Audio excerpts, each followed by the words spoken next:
nè bàn lập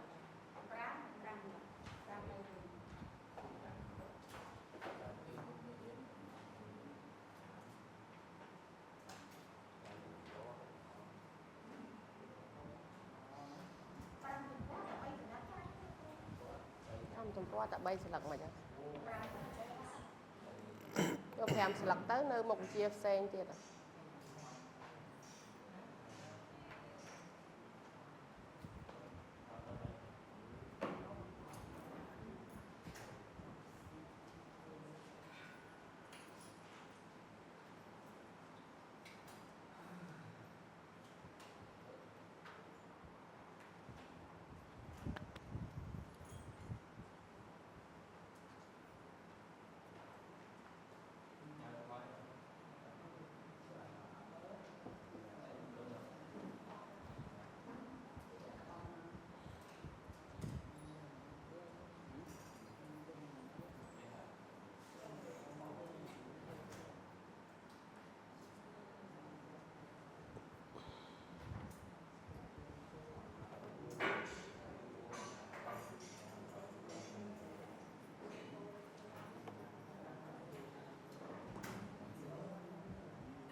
아직 다들 안 오셨는데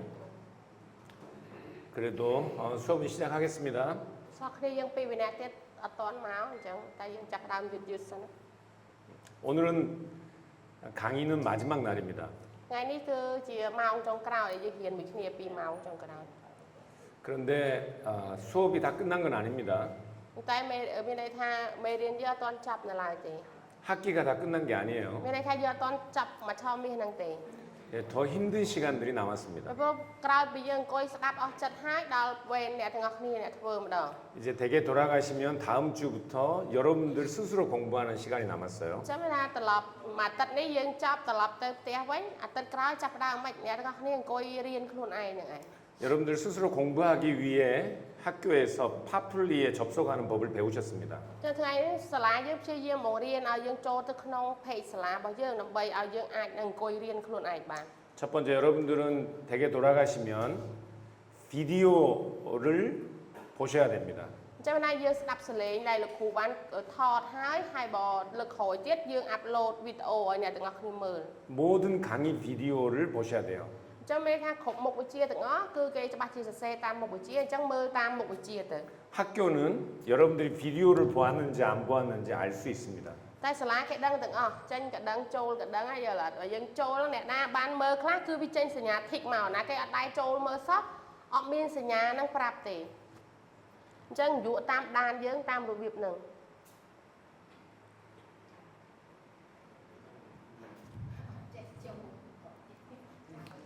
예, 다 비디오도 보시고 중간 시험도 치시고 마지막 시험도 다 치신 거예요. chân cái mơ nè đây là miền ban thích bên đây thầm mịch ban mơ video ban vlog ban đặt nhà cả đá mê riêng từ hai chân khơi thịt thịt rồi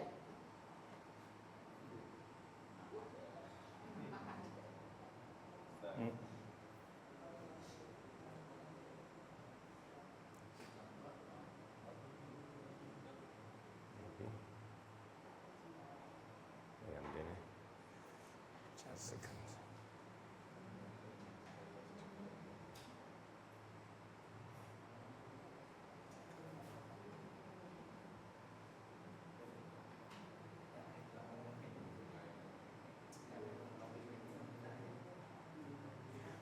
그러나 여러분들이 시험을 보지 않으면 더 녹색 부분이 검은색으로 변합니다. chân kia sờ lệch po hai bên đây thay cái chạy mơ trâu mà đó sao na để áp lóng áp po bạch tông nó bị chân po không ai quên rồi 그래서 저희는 여러분들이 집에서 여러분의 댁에서 공부를 하는지 하지 않는지 다 알 수 있어요. cho nên dụ nhưng đây ngay kia men bên tay dụ ai đăng tha quạt trâu mơ riêng lóng mình lóng cái mơ tàn năng cái đằng rồi 비디오를 보지 않거나 시험을 보지 않거나 마지막 테스트를 보지 않으면 여러분들은 fail합니다. ចឹងយើងអត់មើលវីដេអូឬក៏យើងប្រឡងឲ្យអត់ថតរូបផ្ញើលោកគ្រូព្រោះគ្រូមានរូបគេដាក់ចូលទៅក្នុងហ្នឹងអញ្ចឹងទៅឬក៏ប្រឡងចុងក្រោយយើងអត់បានប្រឡងអញ្ចឹងឃើញសញ្ញាខ្មៅឬក៏ពណ៌ក្រហមហ្នឹងមានន័យថាយើងធ្លាក់ព្រោះវាប្រមូលអត់គ្រប់របស់គេអញ្ចឹង 시험은 여러분들이 비디오를 보고 답을 하시면 됩니다.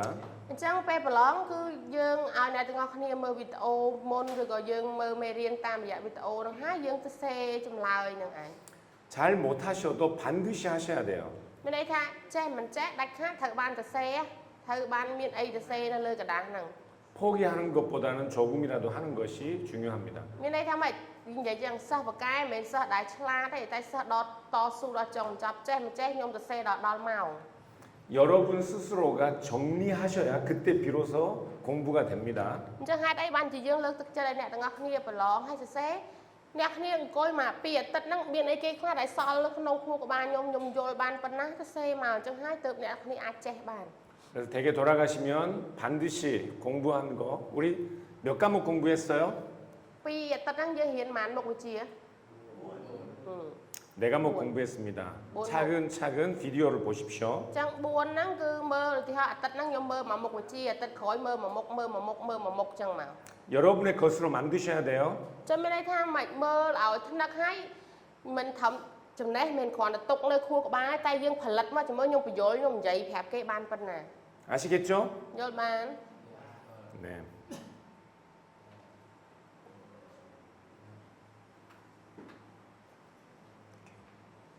수업을 시작하겠습니다. យើងនឹងចូលមេរៀនរបស់យើងតទៀត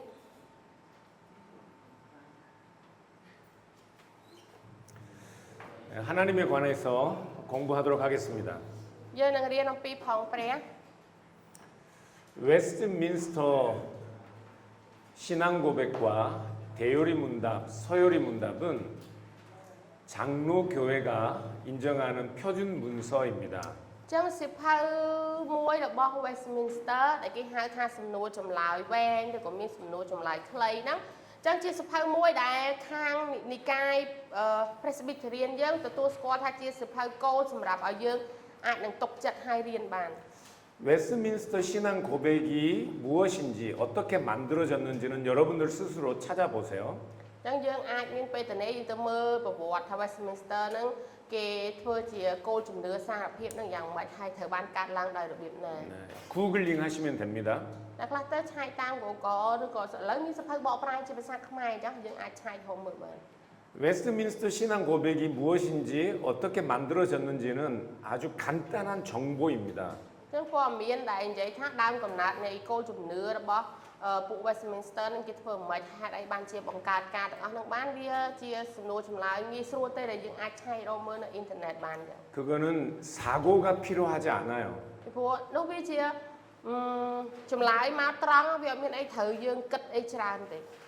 여러분들 스스로도 쉽게 찾아볼 수 있습니다. មានថាវាងាយស្រួលក្នុងការរកប្រភព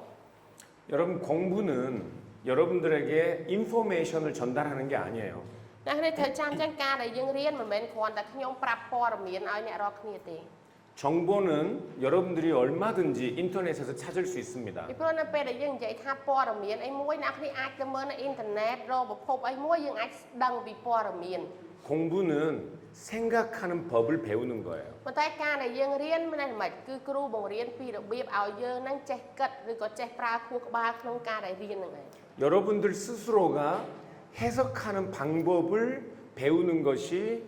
공부입니다. ហើយការដែលយើងរៀនព្រះគម្ពីរដូចគ្នាបង្រៀនមានថាត្រួសត្រាយផ្លូវឲ្យអ្នកទាំងអស់គ្នាកាត់ស្រាយនៅព្រះគម្ពីរឲ្យបានត្រឹមត្រូវ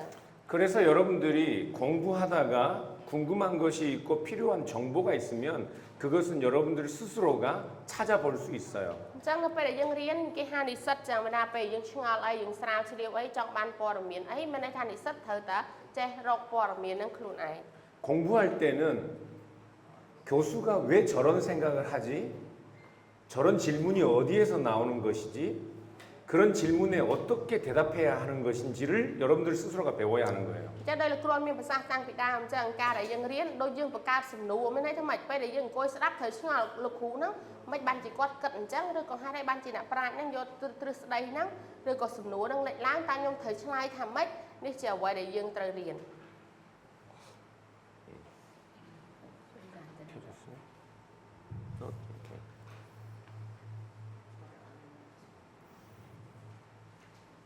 생각하는 법을 배우면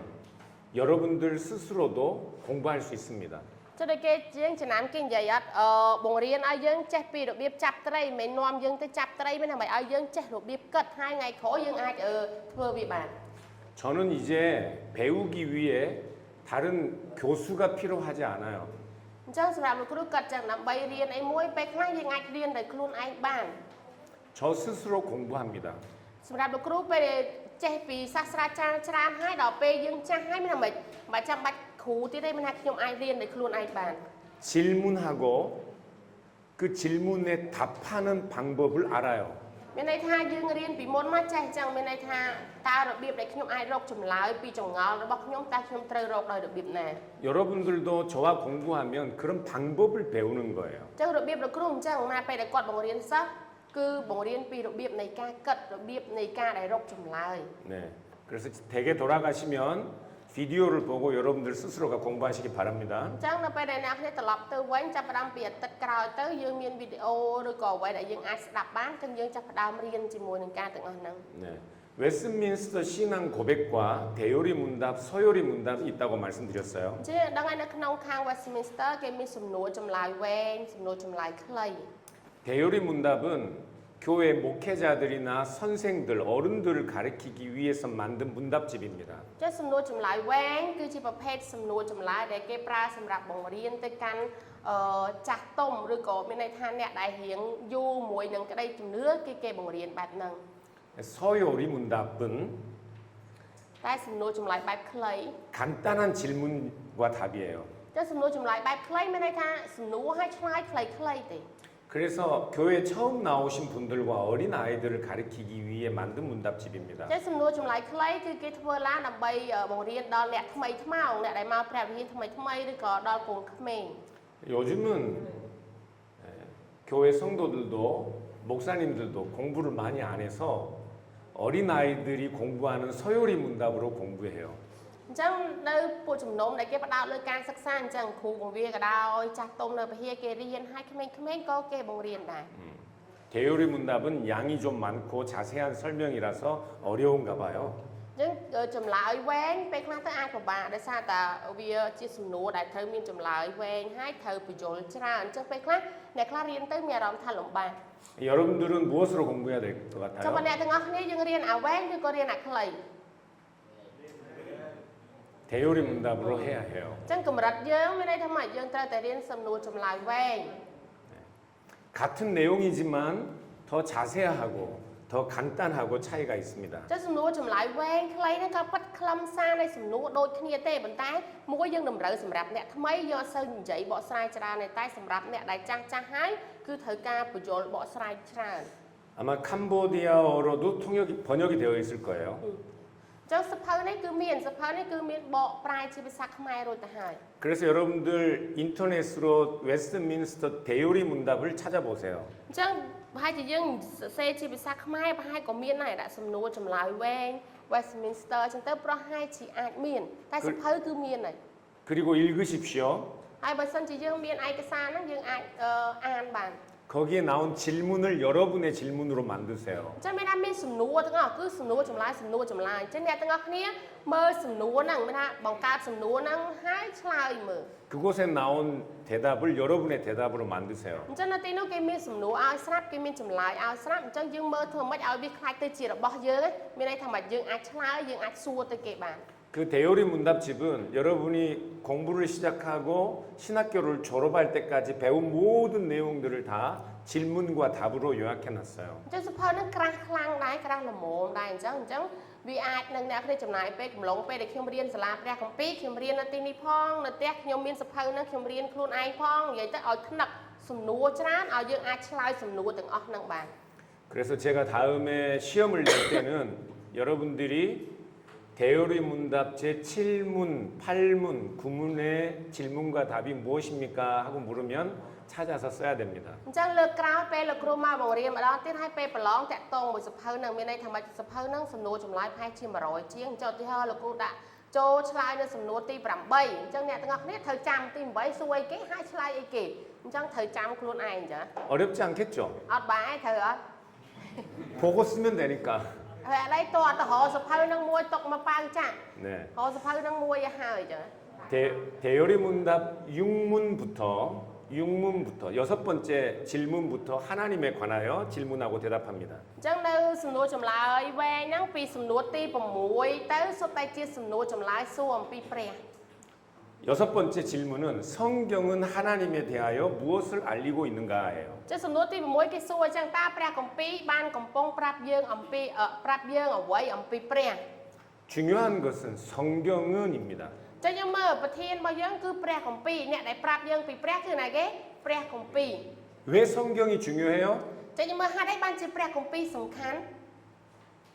យើងចាំអត់សូមឲ្យយើងរៀនព្រះគម្ពីរ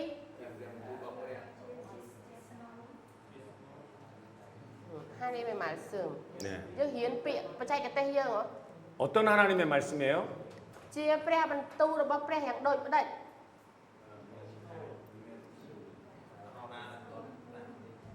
យើងរៀនបច្ចេកទេសយើងហ៎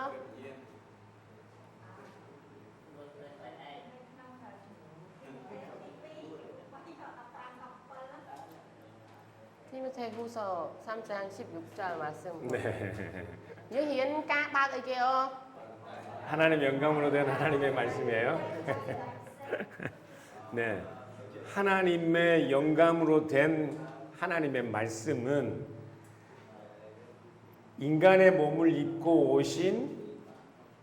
유일한 하나님과 같은 그분에 관한 특별한 계시이기 때문에 그렇습니다. យើងត្រូវចាំតែពេលដែលនិយាយព្រះគម្ពីរហើយមេរៀនយើងគឺការបើកសម្ដែងពិសេសពីព្រោះឯព្រះគម្ពីរគឺជាការដែលបើកសម្ដែងពិសេសបង្ហាញឲ្យយើងឃើញថាព្រះសង្គ្រោះរបស់យើងយាងមកផែនដីយករូបកាយជាមនុស្សប្រកបលើឈើឆ្កាងស្លាប់ចំនួនបាបយើងគ្រប់យ៉ាងទាំងអស់តាមរយៈព្រះគម្ពីរដែលបើកសម្ដែងពិសេសឲ្យយើងឃើញហ្នឹងឯង 우리는 오직 하나님을 누구를 통해서 알 수 있어요? អញ្ចឹងយើងមើលអញ្ចឹងថាខ្ញុំអាចស្គាល់ព្រះវរបិតាបានតាមរយៈណាគេ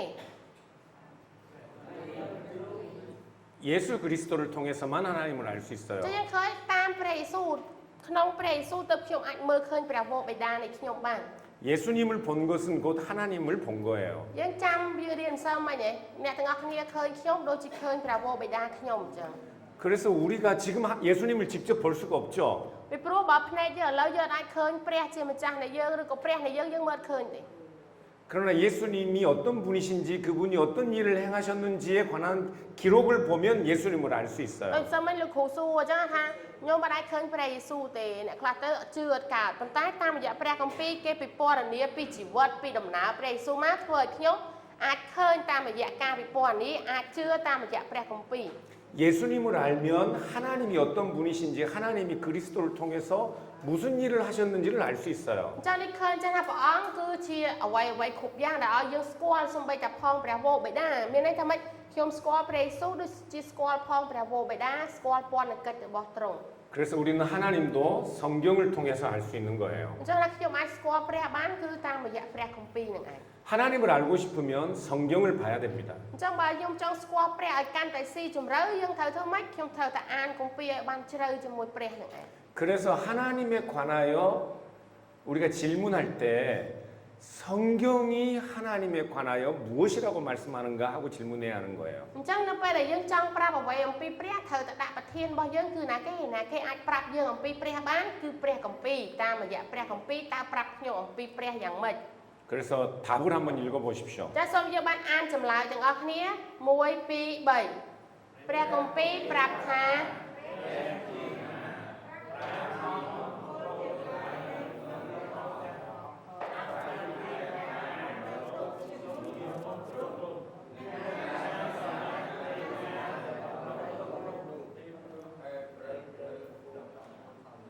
네. 성경이 하나님에 관하여 세 가지로 이야기하고 있다고 말씀해요. អញ្ចឹងយើងឃើញ3ចំណុចដែលតកតងពីព្រះគម្ពីរដែលកំពុងតែប្រាប់យើង 첫 번째는 하나님의 성품과 속성. ចុះចំណុចទី1គឺនិយាយអំពីអីគេលក្ខណៈឬក៏បុគ្គលិកលក្ខណៈនៃព្រះ 웨스민스터 신앙 고백, 웨스민스터 대우리 문답 제6문은 성경이 하나님에 관하여 무엇을 말씀하는가 하고 질문했어요. ចឹងយើងមើលនៅក្នុងសំណួរទី6នៅក្នុងសៀវភៅសំណួរចម្លើយវែង Westminster គេសួរអញ្ចឹងតើព្រះគម្ពីរបានកំពុងប្រាប់យើងអំពីអ្វីពីព្រះ 성경이 하나님에 관하여 세 가지를 설명한다고 답하고 ហើយ 있어요. ចម្លើយបានប្រាប់អញ្ចឹងថាព្រះគម្ពីរកំពុងប្រាប់3ចំណុចអំពីព្រះ 첫 번째는 하나님이 어떤 분이신지, លេខ1យើងឃើញហើយតើលក្ខណៈសម្បត្តិនឹងមិនតើព្រះអង្គគឺជាព្រះបែបណា 그리고 그 하나님의 세 위격들, 아버지와 성부와 성령에 관하여. ហើយយើងមើលចំណុចទី2ព្រះគម្ពីរកំពុងប្រាប់តើព្រះត្រៃឯករបស់ខ្ញុំដែលជាព្រះដ៏ជាព្រះវរបិតាព្រះដ៏ជាព្រះជាពុត្រានិងព្រះវិញ្ញាណបរិសុទ្ធទ្រង់យ៉ាងម៉េច 그리고 그분이 우리를 위하여 작정하신 그 작정과 그것을 성취하신 일에 관하여. ហើយចំណុចទី3មានន័យថាម៉េចគឺព្រះត្រៃឯករបស់ខ្ញុំនឹងបានធ្វើម៉េចទ្រង់បានរៀបចំគម្រោងគ្រប់យ៉ាងហើយតើសម្រេចមកដោយរបៀបណា 대열의 문답은 앞으로 그 세 가지를 설명할 거예요. អញ្ចឹងនៅពេលដែលសួរសំណួរទី6គេប្រាប់ចំណុច3ធំបន្ទាប់មកសំណួរបន្ទាប់ទៀតគេនឹងសម្រាយលេខ1លេខ2លេខ3ឲ្យយើងមើល 7문에서 8문은 첫 번째 하나님의 성품과 속성에 관해 설명해요. នៅសំណួរទី7សំណួរទី8គឺជាការដែលសួរឲ្យបញ្ចូលនៅលក្ខណៈរបស់ព្រះតើព្រះអង្គជាព្រះបែបណាហ្នឹងឯង 9문, 10문, 11문 이 세 가지 질문과 답은 하나님이 삼위일체라는 사실을 설명해요. ហើយនៅសំណួរទី9ទី10ទី11គឺជាសំណួរចម្លើយដែលបញ្ចូលអំពីព្រះត្រៃឯក 그리고 12문부터 90문까지는 하나님이 창조하시고 인간이 타락하고 하나님께서 우리에게 약속을 주시고 그 약속이 성취되고 마지막에는 심판과 구원을 완성하시는 이야기가 나옵니다. ហើយពីសំណួរ12ដល់សំណួរ20គឺនិយាយអំពីការសម្រេចនៃពរណកិច្ចរបស់ព្រះអង្គមានណាគេបញ្យល់ទាំងអស់មនុស្សយើងធ្លាក់ចុះមនុស្សយើងមានបាបព្រះអង្គយាងមកព្រះអង្គសង្គ្រោះព្រះអង្គសម្រេចនៅគ្រប់យ៉ាងទាំងអស់នឹងដោយរបៀបណាសំណួរលេខ12ដល់លេខ20គឺមាន 자, 다 저를 쳐다보세요. តែសូមមើលមកលោកគ្រូទាំងអស់គ្នា 대요리 문답 6문은 성경이 하나님에 관하여 말씀하는 것이 무엇입니까? 하고 질문합니다. ចឹងយើងមើលសំណួរទី6គេសួរអញ្ចឹងតើព្រះគម្ពីរបានកំពុងប្រាប់យើងអ្វីអំពីព្រះ 저를 보세요. សូមមើលមកលោកគ្រូ 저를 보세요. សូមក្រឡេកមើលមកលោកគ្រូ 젠답이 저를 보세요. អញ្ចឹងមើលមកលោកគ្រូសិន 네. 세 가지가 무엇이에요? 첫 យើងមើល 번째 3គឺគេលេខ1និយាយអំពីគេលក្ខណៈនិងបុគ្គលិកលក្ខណៈ 네. យកលក្ខណៈរបស់ព្រះ 하나님의 성품과 속성에 대해서 7문, 8문이 대답해요. អញ្ចឹងនៅលក្ខណៈនៅចំណុចលេខ1និយាយពីលក្ខណៈរបស់ព្រះហ្នឹងគឺគេយកមកបំបែកនៅពីសំណួរទៀតដើម្បីឲ្យយើងស្គាល់គឺនៅលេខ7លេខ8យើងអាចឆ្លើយនៅចម្លើយលេខហ្នឹងបាន 그리고 9문부터 11문까지는 하나님이 어떤 분이시라고 설명해요? ហើយពីសំណួរលេខ9ដល់លេខ11គេបញ្យល់ព្រះអង្គថាព្រះអង្គជាព្រះបែបណាព្រះគេចាព្រះត្រៃឯកសាមីជ័យ 하나님이 삼위일체라는 사실을 설명해요. 그리고 12문부터 90문까지는 무엇에 관해서 អញ្ចឹងយើងមើលពី12រហូតដល់20និយាយពីគេខ្លះនៅលើ slide ណាការបង្កើតការធ្លាក់ចុះរំលាយការសម្រេច 하나님께서 행하신 모든 일에 관해서 설명합니다. និយាយសាមញ្ញទៅមានន័យថាគ្រប់សកម្មភាពដែលព្រះអង្គធ្វើទាំងអស់គឺគេបញ្យល់នៅសំណួរ12ដល់20 우리가 하나님에 관하여 아는 것, 하나님에 관하여 말할 수 있는 것은 이 세 가지 내용을 다 포함하고 있어야 해요. អញ្ចឹងយើងមើល3ចំណុចលេខ1ចំណុចលេខ2ចំណុចលេខ3ហ្នឹងគឺជាអ្វីដែលយើងរៀនក៏ប៉ុតបើបរិយាយវាទៅគឺវាច្រើនណាស់ពីព្រោះយើងនិយាយអំពីព្រះអញ្ចឹង 우리가 어떤 사람을 안다고 말할 때는 그 사람의 성격이나 성품을 아는 것과 같죠. ចាំវាអត់ខុសគ្នាទេលេខ1មានន័យថាទោះបីជាមនុស្សក៏ដោយខ្ញុំចង់ស្គាល់អ្នកណាម្នាក់ចង់រាប់អានអ្នកណាម្នាក់ក៏ស្គាល់ម្នាក់ហ្នឹងចរិតមិនគាត់មានលក្ខណៈសម្បត្តិមិន 성격이 급해서 매일 화를 내는 사람인지 모든 것을 잘 참아주는 따뜻한 사람인지 알 수 있죠. ចឹងយើងស្គាល់ថាអូម្នាក់ហ្នឹងចរិតគាត់ឆេវឆាវឬក៏ម្នាក់ហ្នឹងចរិតគាត់ត្រជាមានន័យថាមានបញ្ហាអីក៏គាត់អត់ចេះបញ្ចេញកំហឹងដែរអញ្ចឹងយើងត្រូវស្គាល់លក្ខណៈរបស់មនុស្ស 좋은 사람인지 안 좋은 사람인지도 알 수 있죠. ហើយយើងរាប់អានគេដល់មើលមនុស្សហ្នឹងមនុស្សល្អអត់មនុស្សហ្នឹងមនុស្សអាក្រក់អត់ 적어도 이 사람이 나에게 친절한지 친절하지 않은지도 알 수 있어요. ឬក៏យើងមើលវិភាសាដើម្បីដឹងម្នាក់ហ្នឹងគាត់អាចនឹងរាប់អានមួយខ្ញុំបានអត់ឬក៏ម្នាក់ហ្នឹងគិតតែពីប្រយោជន៍គាត់ទេ 그렇죠? ពេលយើងហៅអានមនុស្សយើងមើលអញ្ចឹងអត់ 예, 하나님을 아는 것도 그렇습니다. 하나님이 오래 참으시는 분이신지 어디에나 계시는 분이신지 전능하신 분이신지 모든 것으로부터 자유로우신 분이신지 스스로 계신 분이신지 이런 모든 것들을 알아야 해요. ចឹងនៅពេលដែលយើងចង់ជឿផងព្រះហើយយើងចង់ស្គាល់ព្រះអង្គក៏មើលចឹងតើព្រះអង្គទ្រង់អស្ចារ្យអត់ឬក៏ទ្រង់ជាព្រះនៃក្តីស្រឡាញ់ឬក៏ព្រះនៃសេចក្តីកាត់ទោសឬក៏ទ្រង់ជាព្រះយ៉ាងដូចម្ដេចទ្រង់ជាព្រះដែលអត់ធ្មត់ឬក៏យ៉ាងណាយើងត្រូវតែសិក្សាពីទ្រង់ដើម្បីយើងអាចជឿព្រះអង្គបានថែមទៀតហ្នឹងហើយ 그래야 우리가 하나님을 조금이라도 아는 것이라고 말할 수 있어요. ពីព្រោះតើតើយើងរៀនខ្លះទៅយើងដឹងតាមរយៈហ្នឹងយើងដឹងថាអូព្រះខ្ញុំមានលក្ខណៈមិនស្រួលប្រាប់គេដែរ 제가 어떤 사람인지 제 신분이 무엇인지 제가 여기에서 여러분들에게 가르치는 이유가 무엇인지 그리고 키가 큰지 작은지 어떻게 생겼는지 아시안인지 아니면 아메리칸인지를 아는 것도 그 사람을 아는 것에 있어서 아주 중요합니다. ចឹងយើងឃើញបើលោកគ្រូផ្ទាល់មិនថាគាត់មករាល់ឆំពីបើគាត់អត់បរៀនអ្នកទាំងអស់គ្នាគាត់អត់ប្រាប់អ្នកទាំងអស់គ្នាអ្នកគ្នាដឹងទេថាគ្រួសារគាត់មិនម្នាក់នឹងសញ្ជាតិអីជនជាតិអីប្រពន្ធគាត់មិនកូនគាត់មិនតែដល់ពេលដែលគាត់និយាយឥឡូវអ្នកគ្នាអាចស្គាល់គាត់បានខ្លះៗអញ្ចឹង 하나님의 성품이 그분의 존재로부터 나오는 거예요. អញ្ចឹងចំណុចមួយដែលយើងដឹងច្បាស់ហើយខុសពីគេមានន័យថាម៉េចព្រះនៃខ្ញុំគឺជាព្រះដែលជាព្រះអស់ទាំងព្រះហើយអត់មានណាគេបង្កើតត្រង់មកអញ្ចឹង 그래서 하나님이 삼위일체라는 사실을 아는 것이 중요합니다. ហើយចំណុចសំខាន់បំផុតដែលយើងត្រូវដឹងគឺគេការដែលស្គាល់លក្ខណៈដែលត្រង់ជាព្រះត្រៃឯកហ្នឹងក៏សំខាន់ខ្លាំងដែរ 하나님이 사랑이시다. ហើយព្រះនៃខ្ញុំទ្រង់គឺជាតួនៃសេចក្តីស្រឡាញ់ 거룩하시다. ហើយទ្រង់ជាព្រះដ៏បរិសុទ្ធ 영원하시다. ហើយទ្រង់ជាព្រះដ៏អស្ចារ្យ 전능하시다. ទ្រង់ជាព្រះដ៏អស្ចារ្យ 그 모든 하나님의 속성들이 하나님의 존재, 삼위일체라는 사실과 분리되지 않아요. អញ្ចឹងលក្ខណៈដែលយើងវិពណ៌នានេះមានន័យថាម៉េចគឺជាលក្ខណៈសម្បត្តិដែលមាននៅក្នុងព្រះត្រៃឯកដែលមិនអាចកាត់ផ្ដាច់គ្នាបាន 여러분 왜 하나님이 영원토록 선하셔요? យើងមើលហេតុអីបានជាព្រះនៃខ្ញុំត្រូវតែជាព្រះដ៏អស្ចារ្យជានិច្ច 왜 하나님이 선하시죠?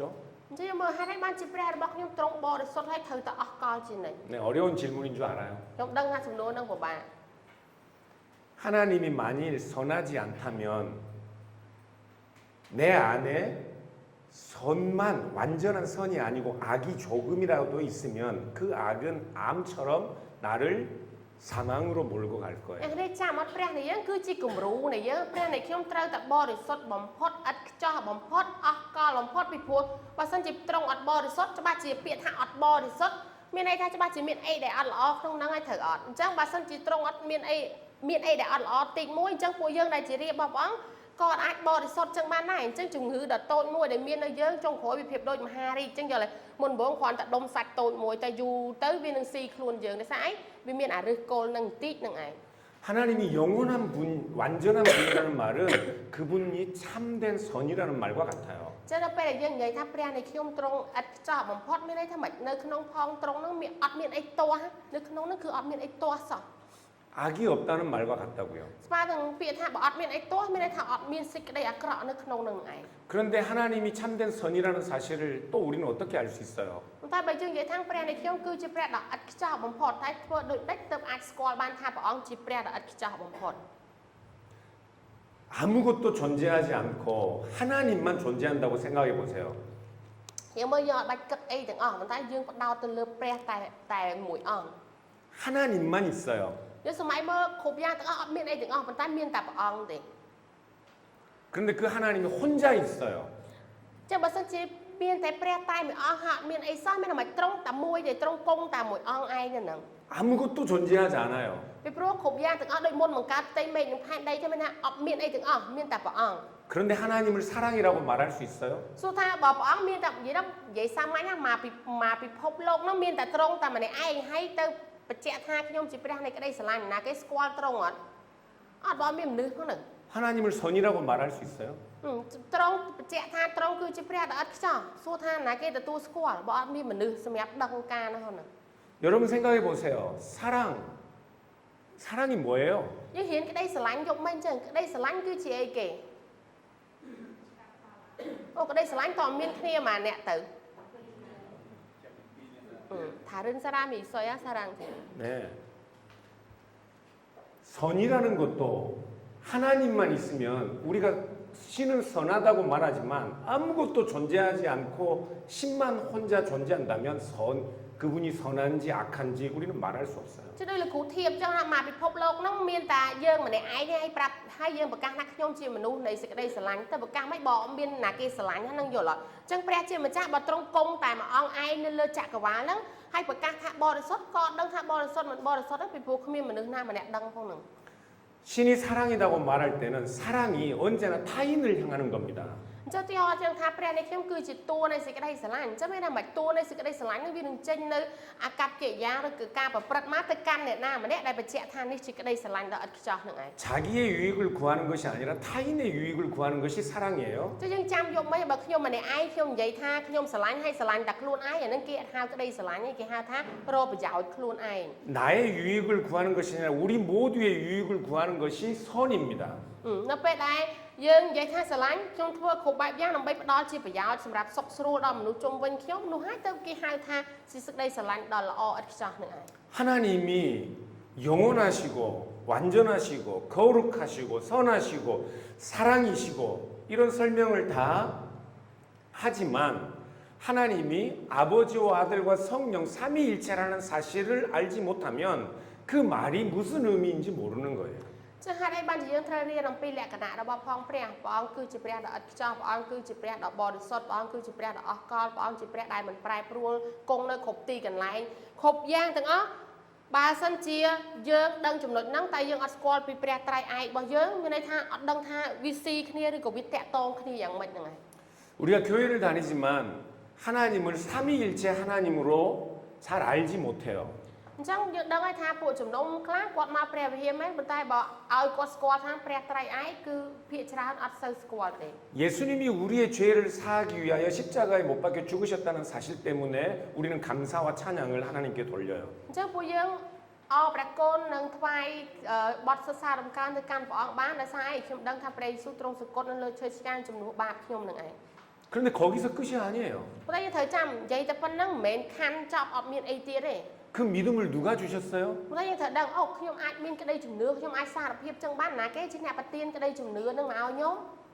성령께서 주셨어요. ចឹងព្រះហើយព្រះអីទៀតព្រះវិញ្ញាណបរិសុទ្ធទ្រង់បណ្ដាលចិត្តខ្ញុំ 그러면 우리가 예수님의 이름을 부르는 순간, 예수님을 믿는다고 하는 순간 우리는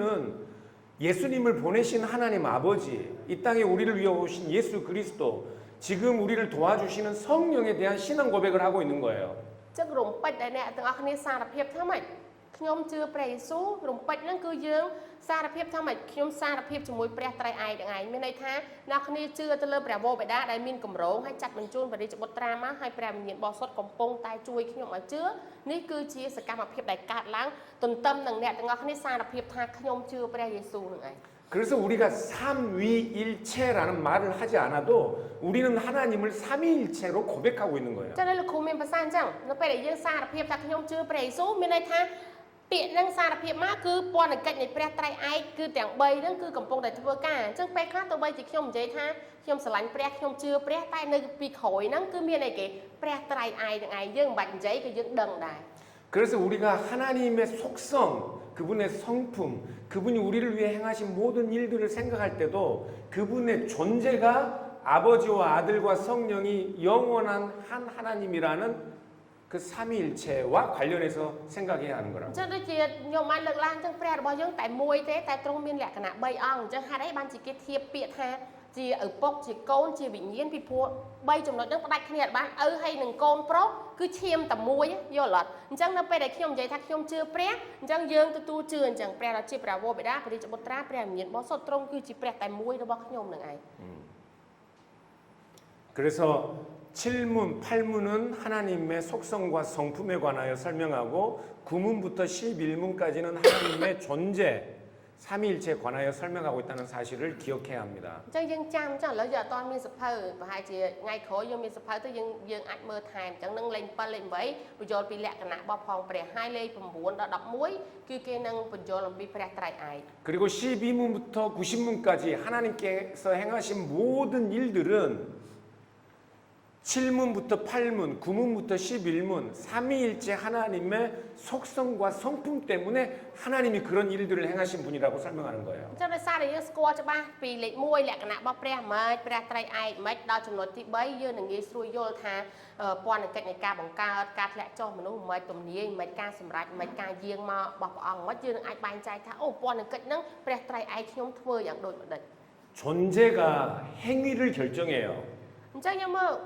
ដូចនិយាយអញ្ចឹងណាអ្នកណាម្នាក់ចង់បង្ហាញពីអត្តសញ្ញាណអីមួយគឺមើលនៅទង្វើគេហ្នឹងបើថាខ្ញុំជាមនុស្សនៃក្តីស្រឡាញ់តើម្នាក់នឹងស្រឡាញ់គេប៉ុណ្ណាអញ្ចឹងទង្វើហ្នឹងសបង្ហាញអំពីគេអត្តសញ្ញាណរបស់ម្នាក់ហ្នឹង 선한 사람이 항상 선을 행한다고요. អញ្ចឹងមានន័យថាម៉េចបើមនុស្សនឹងអាងថាខ្ញុំមនុស្សល្អមានន័យថាម៉េចយើងទៅមើលទង្វើតើទង្វើមនុស្សហ្នឹងធ្វើល្អរហូតអត់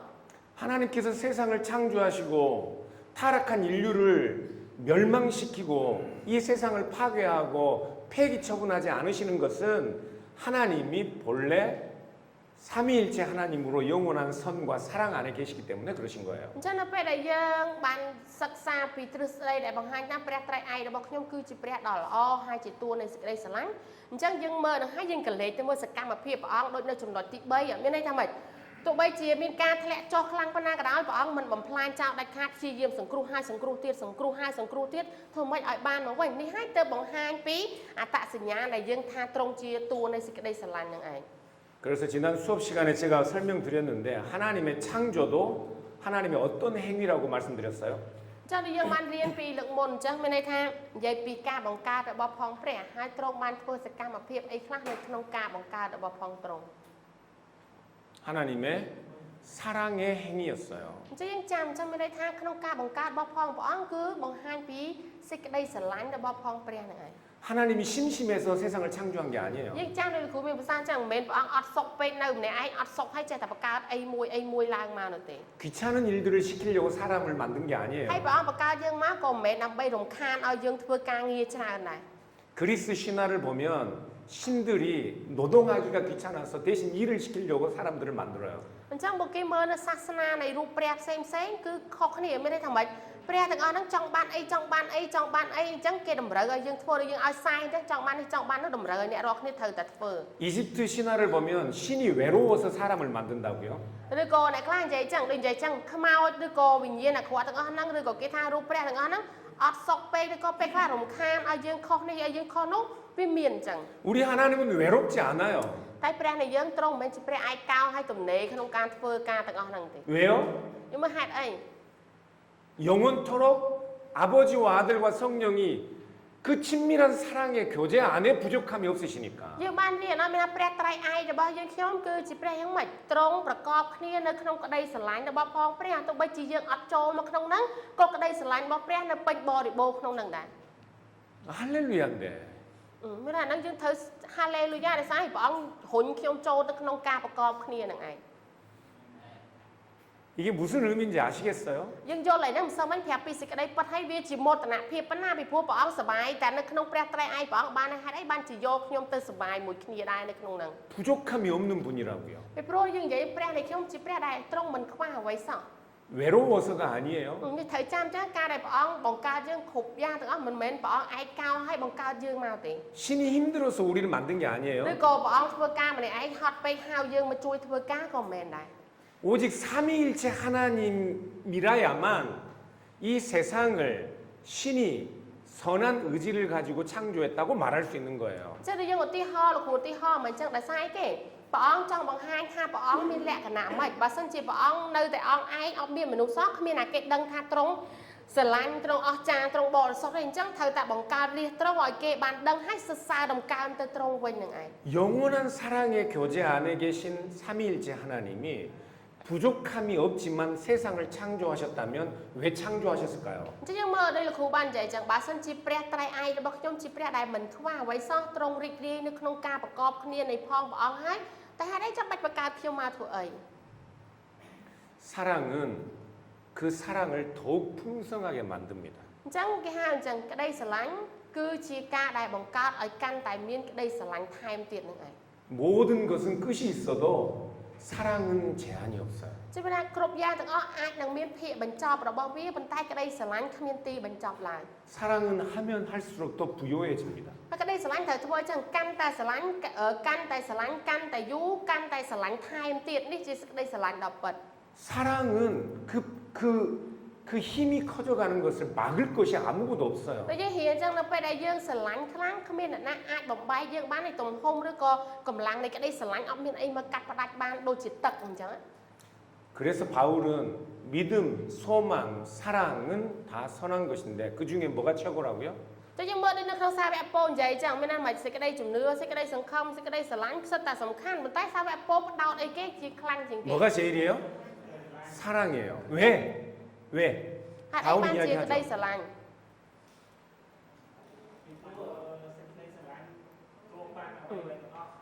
sao đang muốn từng có sự thật học với suy nên 네. 그래서 사랑은 끝까지 가요. nên cái đây sờ lánh đừng vậy chẳng cột băng từng ông thầm thầm đang việc miên ti phải chọc sờ lánh cứ thở từ là hốt ở miên ti phải chọc thì 바울은 이렇게 말해요. 우리의 믿음도 지금은 믿는 것이지만 나중에 예수님을 얼굴로 보면 믿음도 끝이에요. 더 이상 안 믿어도 돼요. 그때는 예수님을 얼굴과 얼굴을 보는 것처럼 알게 돼요. chắc sao Apple phải chạy nên sẽ cái đây chủng nưa miên đan cầm nọt bên đây là mất nhau đi chưa nên lập hành này chặt đó pe chua bỏ ông một hai nắng mốc pe nắng lạnh trời cả thì vót cái đây chủng nưa ấy thì đây vô nói bị phú pe nắng bên đây thời cả thì nhom nơi mùi bỏ ông ấy nè 지금은 보지 못하지만 믿기 위해서 얼마나 힘을 써야 돼요? cho nên khơi là lớn khi mà đai khơi bỏ ông sao chẳng khi prang prai nè xông bỏ ông chuối này đồng bay cái để xa cái đây chủng nưa nhưng mà đo ti bên trọng mùi bỏ ông 그때는 우리가 믿는 것이 실제가 돼요. cho bên đây thằng mẹ lớn nó cứ chia ở quay đại dương không prang bằng cao sần xăm tục ta ta đo pe chua bỏ ông bên đây thằng mẹ bị ăn là vót to lên 300 bát sao mà nàng chết với khơi một nhiệp to lại nè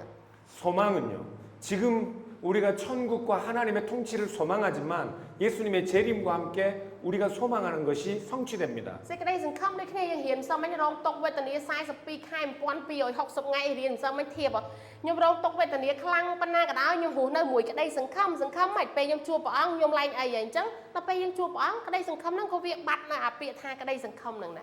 그런데 모든 것을 알고 모든 것이 이루어지는 그때가 되면 무엇만 남아요? chứ nhưng mà trong ban chua bỏ ông to hai cái đây dừng không trong ban sầm rạch hai trong khối nó sao lại cây muối 사랑만 남아요. nó sao cái đây sờ lạnh như này 사랑. đây sờ lạnh căn ta tới căn ta chuốc căn ta sờ lạnh như này ông mình chụp sờ lạnh thầm nâng tí 그래서 아버지와 아들과 성령 안에 있는 그 영원하신 사랑은 더욱 풍성하게 사랑하려고 하는 그 성향 때문에 세상을 창조하시는 거라고. chẳng bỏ bằng ca dơ đi cái này mới là mạch nơi không ca bật cọp cái này pre trai ai nó cứ ông bên ấy khoa kha thế này bàn tay đâm bay kì đây sờ lạnh nó đi căn tại ri chầm rã bò đi bố hai em tiết chẳng thời tại bằng ca mà nú má ở bụi kê bàn khơi hai chục tua cái đây sờ lạnh nó to từ tiền 아버지가 아들이 아니에요. chắc là khu ban pre trai ai vẫn tại pre vô lẹ cả nạn này pre vô bài đá cứ pre vô bài đá ở mà lột lom cái này chầm muối nó pre ri chầm bột tra tê 한 하나님이시지만 아버지가 아닌 아들을 사랑하신다고요. chẳng những khơi chẳng hạt trống cứ chia pre tại môi pre nhưng cứ chia pre tại môi tay lẹ cả nạn là bò trống mới là mày chia pre vô bài đá cứ pre vô bài đá ở lại lột lom cái này chầm muối pre ri chầm bột tra hai cái đây sờ lạnh nó cứ chia cái đây sờ lạnh đại bồng hô sầm rập cái này từ vinh từ màu 하나님 안에 아버지와 아들과 성령 안에 이미 자기 자신이 아닌 다른 대상을 사랑하는 그 풍성한 사랑의 성향이 있는 거예요. chẳng cái lấy nó ban bình chệ chẳng bên đây thằng mày cái đây sờ lạnh nó bị trơ tại bồng hô chẳng nó không phong pre trai ai là bao dân bên này cái đây sờ lạnh hai chẳng men chọc nó thầm đắng ấy bị phu cái đây sờ lạnh cứ chỉ cả bồng hô chẳng thở tại bồng hô tới na muối to tiệt như này 그래서 하나님은 하나님이 아닌 다른 대상을 사랑의 대상으로 창조하실 수 있는 거예요. chẳng đây hiện trên cái đây sờ lạnh cứ chỉ mà thời can bên một cô pi thở ở con để na muối tiệt để cái ha tha ở bạ để bạ mà khang tiền chẳng và sân chỉ bảo ông chỉ tua này cái đây sờ lạnh chẳng cái đây sờ lạnh nó thở tại bồng hô tới đại cu mà khang tiệt đại chi mà nô đại bảo ông trời bồng cào 제가 공부했던 대학교의 조직신학 교수였던 유명한 교수가 있습니다. ណាពេលដែលលោកគ្រូរៀននៅសាលាព្រះគម្ពីរហើយរៀនផ្នែកជំនាញរបស់គាត់ទេវសាស្ត្រជាប្រព័ន្ធហ្នឹងហើយមានសាស្ត្រាចារ្យដ៏ល្បីម្នាក់ 돌아가셨지만 그분이 요즘 한국에서는 최고의 인기를 누리고 있어요. តែឥឡូវគាត់បានទៅនៅមួយព្រះអង្គក៏ដោយប៉ុន្តែឈ្មោះគាត់ហ្នឹងនៅតែល្បីមកដល់សប្តាហ៍ថ្ងៃនៅប្រទេសកូរ៉េហ្នឹងឯង 그분의 이렇게 두꺼운 책들이 번역되고 있어요.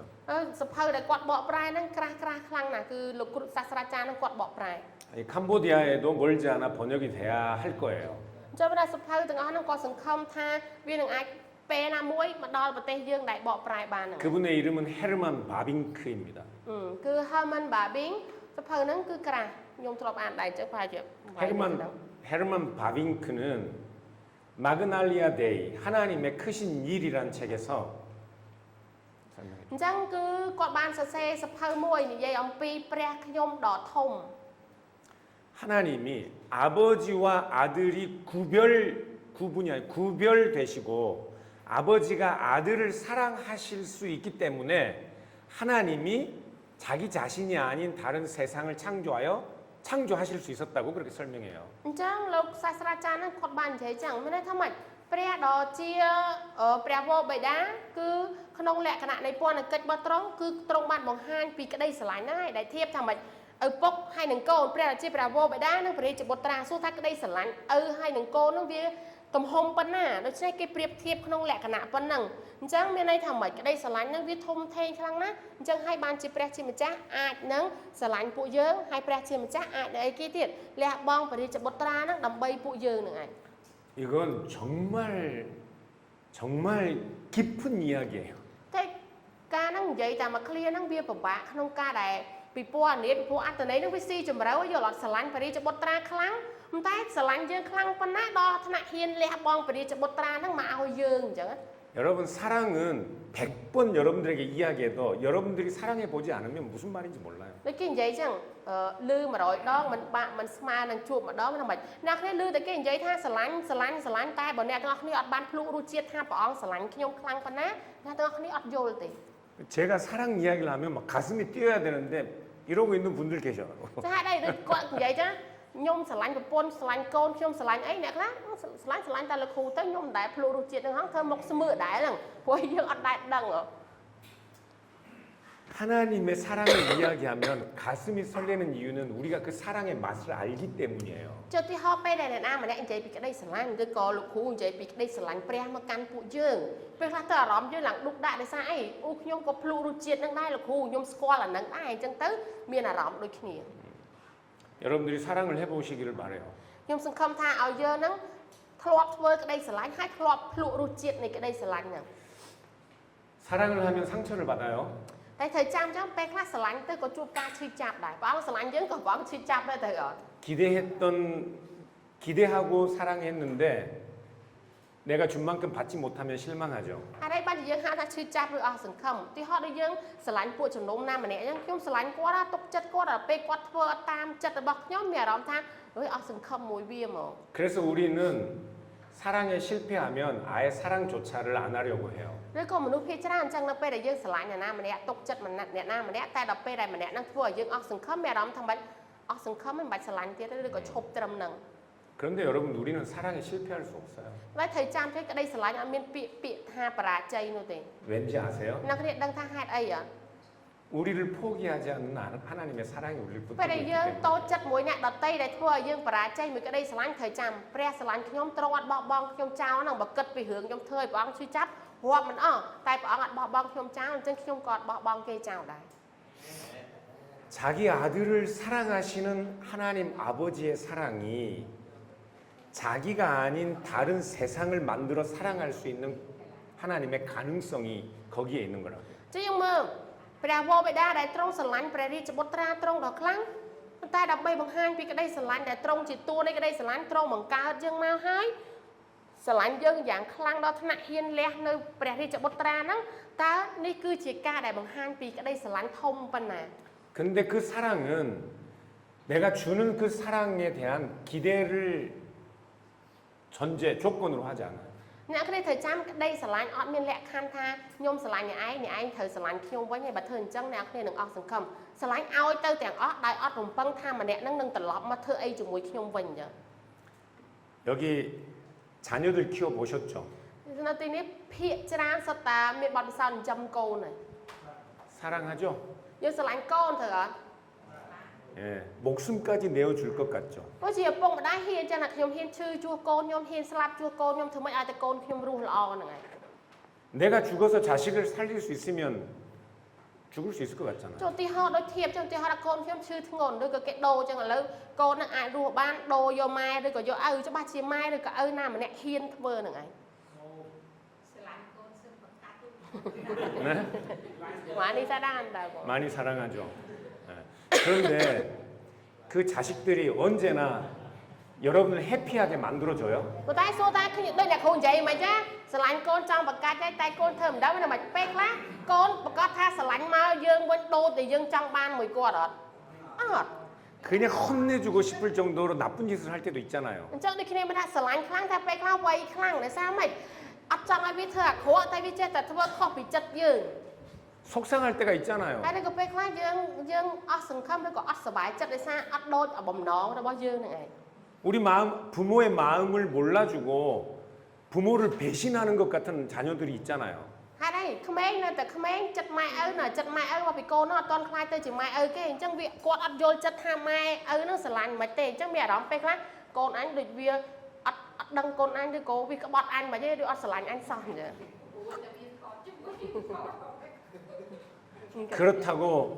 그렇다고 자녀를 포기하는 부모가 있어요. ប៉ុន្តែសួរថាទោះអញ្ចឹងក៏ដោយអ្នកគ្រូចង់បោះបង់កូនចោលអត់អត់ 그게 사랑이라고요. នេះហើយគឺជាសេចក្តីស្រឡាញ់មិនមែនអត់ចង់បានអីទេទោះមិនក៏នៅតែតតល់ជាមួយការទាំងអស់ហ្នឹង មើលព័ត៌មានឃើញបាត់បង់កូនចោលដែរ 진짜 진짜 가끔씩 어떤 뉴스가 부모가 자식을 버리는 게 진짜 말도 안 되는. 네, 맞습니다. 맞아요. គាត់ថាត្រូវវាមានករណីហ្នឹងដល់ពេលហ្នឹងគេរែងហៅអីមិនមែនជាមនុស្សទេវាលើសពីសត្វវារៀនថ្ងៃមុនណា 네, 어떤 경우에는 슬픈 것은 자식을 버려야 하는 그 부모의 처지, 결코 버릴 수 없는데 버릴 수밖에 없는 가난, 아픔들이 참 슬픈 거죠. តែមានករណីដែលម្ដាយខ្លះបង្កើតកូនហើយយកកូនទៅបោះចោលឬក៏អីមួយប៉ុន្តែសួរពីការហ្នឹងកត្តាដែលធ្វើឲ្យជំរុញដល់ថ្នាក់ហ្នឹងមិនពេលខ្លះវេទនាខ្លាំងពេកក្រខ្លាំងពេកអញ្ចឹងអត់មានជំរឿពួកគេធ្វើបែបនេះ 사랑은 내 밖을 향한 태도입니다. 태도. អញ្ចឹងយើងនិយាយជាទូទៅសារជាតិនៃមនុស្សគឺអញ្ចឹងក្តីស្រឡាញ់គឺជាអាកប្បកិរិយាដែលត្រូវតែបង្ហាញទៅដៃគូរបស់យើងមកខាងទៀត 그 사랑이 언제나 자기 안으로 들어오는 것이 아니고 밖을 향하기 때문에 이 사랑은 언제나 우리의 경계를 넘어 끝없이 퍼지는 게 사랑이에요. អញ្ចឹងក្តីស្រឡាញ់ដូចជាទឹកហូរហ្នឹងដែលគ្រូមានប្រសាសន៍វាអត់ដែលហូរចូលមកក្នុងវិញទេហូរចេញទៅក្រៅហូរចេញទៅក្រៅហូរចេញទៅក្រៅនេះគឺជាសារជាតិនៃក្តីស្រឡាញ់ដែលព្រះអង្គប្រទានឲ្យយើង 여러분이 진짜로 사랑하면 모든 사람을 사랑하게 됩니다. ចឹងថាមនុស្សដែលមានក្តីស្រឡាញ់ដល់ពិតឬក៏គាត់កាត់ដូចព្រះអង្គដែលជាតួក្តីស្រឡាញ់ហ្នឹងមិនទៅណាក៏ចោះចូលមួយគេហើយពេញដោយក្តីស្រឡាញ់ហ្នឹងឯង 예수님은 그 사랑을 막을 법이 없다고 말씀하셨어요. ពីព្រោះឯព្រះជាម្ចាស់ចង់ឲ្យយើងភ្លក់រសជាតិហើយចង់ឲ្យយើងអនុវត្តនៅក្តីស្រឡាញ់បែបហ្នឹង 제가 한국에서 교회를 섬길 때 나이 90이 넘은 장로님이 계셨습니다. នៅពេលដែលលោកគ្រូធ្វើជាគ្រូពវៀននៅប្រទេសកូរ៉េហើយមានគ្រូចាស់ទុំម្នាក់ដែលគាត់អាយុ90ឆ្នាំហើយ 그분의 아내 대신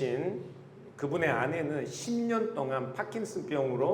침대에 누워 계셨어요. អញ្ចឹងចាស់ទុំហ្នឹងគឺគាត់មានប្រពន្ធតែប្រពន្ធហ្នឹងឈឺធ្ងន់ទៅដូចជាមនុស្សរុក្ខជាតិអញ្ចឹងណាគឺសម្រាននៅលើខេ10ឆ្នាំគឺដេកអត់ដឹងខ្លួន10ឆ្នាំហ្នឹងហើយ 나이 90이 넘으셨는데 언제나 아내 곁을 지키셨습니다. ចេះមកគាត់អាយុ90ជាងក្រោយប៉ុន្តែពេលណាក៏គាត់ដែរຕົកប្រពន្ធចៅដល់នៅស្រុកគេຕົកចោលក៏បានដែរគេមានកន្លែងថែទាំអញ្ចឹងតែគាត់អត់ទេគាត់ទៅមើលប្រពន្ធគាត់ 입도 움직이지 못하고 오직 눈만 깜빡거리는 아내를 10년이 넘도록 간호를 하셨어요. អញ្ចឹងមនុស្សរុក្ខជាតិវិញថាមិននិយាយក៏និយាយអត់កើតដែរគ្រាន់តែភ្នែកហ្នឹងបើកបិទអញ្ចឹងណាប៉ុន្តែ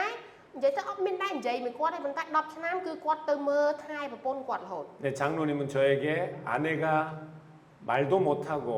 움직이지도 못하지만 누워만 있지만 옆에 서로 눈을 마주치는 것만으로도 감사하다고 했습니다. ហ្នឹងពេលថ្ងៃមានថ្ងៃមួយគាត់និយាយអញ្ចឹងមានថាគេថាឲ្យគេមើលថែទៅគាត់ចាស់ដូចគ្នាហើយតែគាត់ថាមិន ប្រពន្ធខ្ញុំនិយាយមិនកាត់អីមិនកាត់ហោចណាស់នៅសល់រូបកាយបើកភ្នែកឲ្យគាត់ឃើញហ្នឹងអរគុណព្រះអង្គដែលទុកឲ្យគាត់ឃើញប្រពន្ធគាត់ហ្នឹង 병간을 하는 일 쉽지 않아요. យើងមើលមនុស្សចាស់ទៅថែមនុស្សរុក្ខជាតិគឺមិនមែនជារឿងងាយស្រួលទេ 본인이 하루는 쓰러질 것처럼 되었는데도 그분은 언제나 아내가 자기를 보고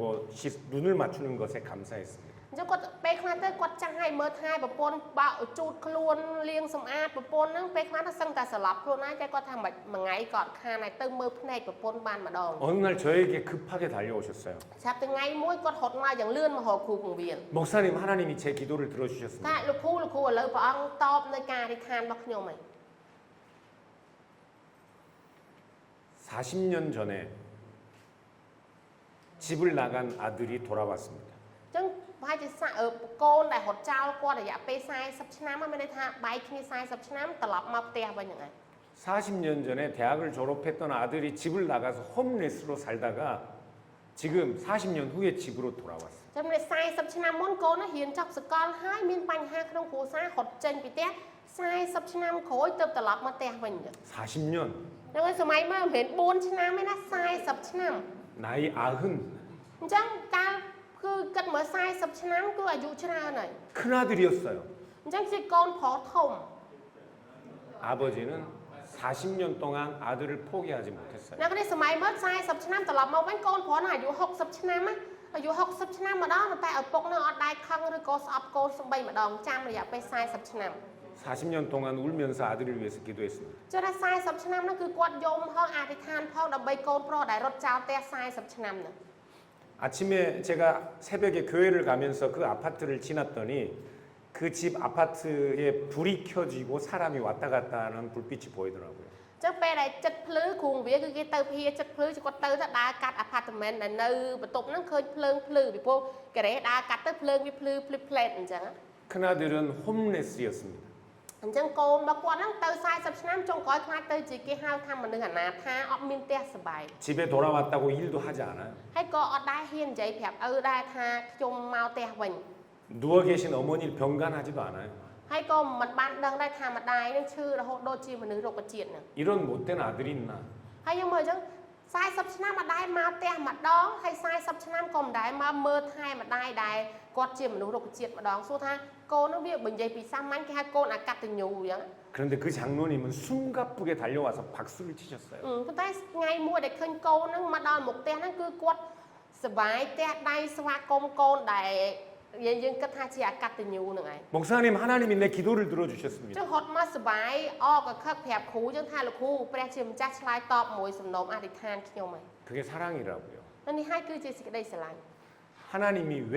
죄 아래에 있는 인류를 위해서 자기 아들을 보내셨냐고요? ចឹងខ្ញុំមកហេតុអីបានជាព្រះអង្គសុខចិត្តលះបង់នៅព្រះរាជបុត្រាដ៏ល្អឥតខ្ចោះមកឲ្យមនុស្សមានបាបដូចជាពួកយើង 세상을 창조할 때부터 하나님은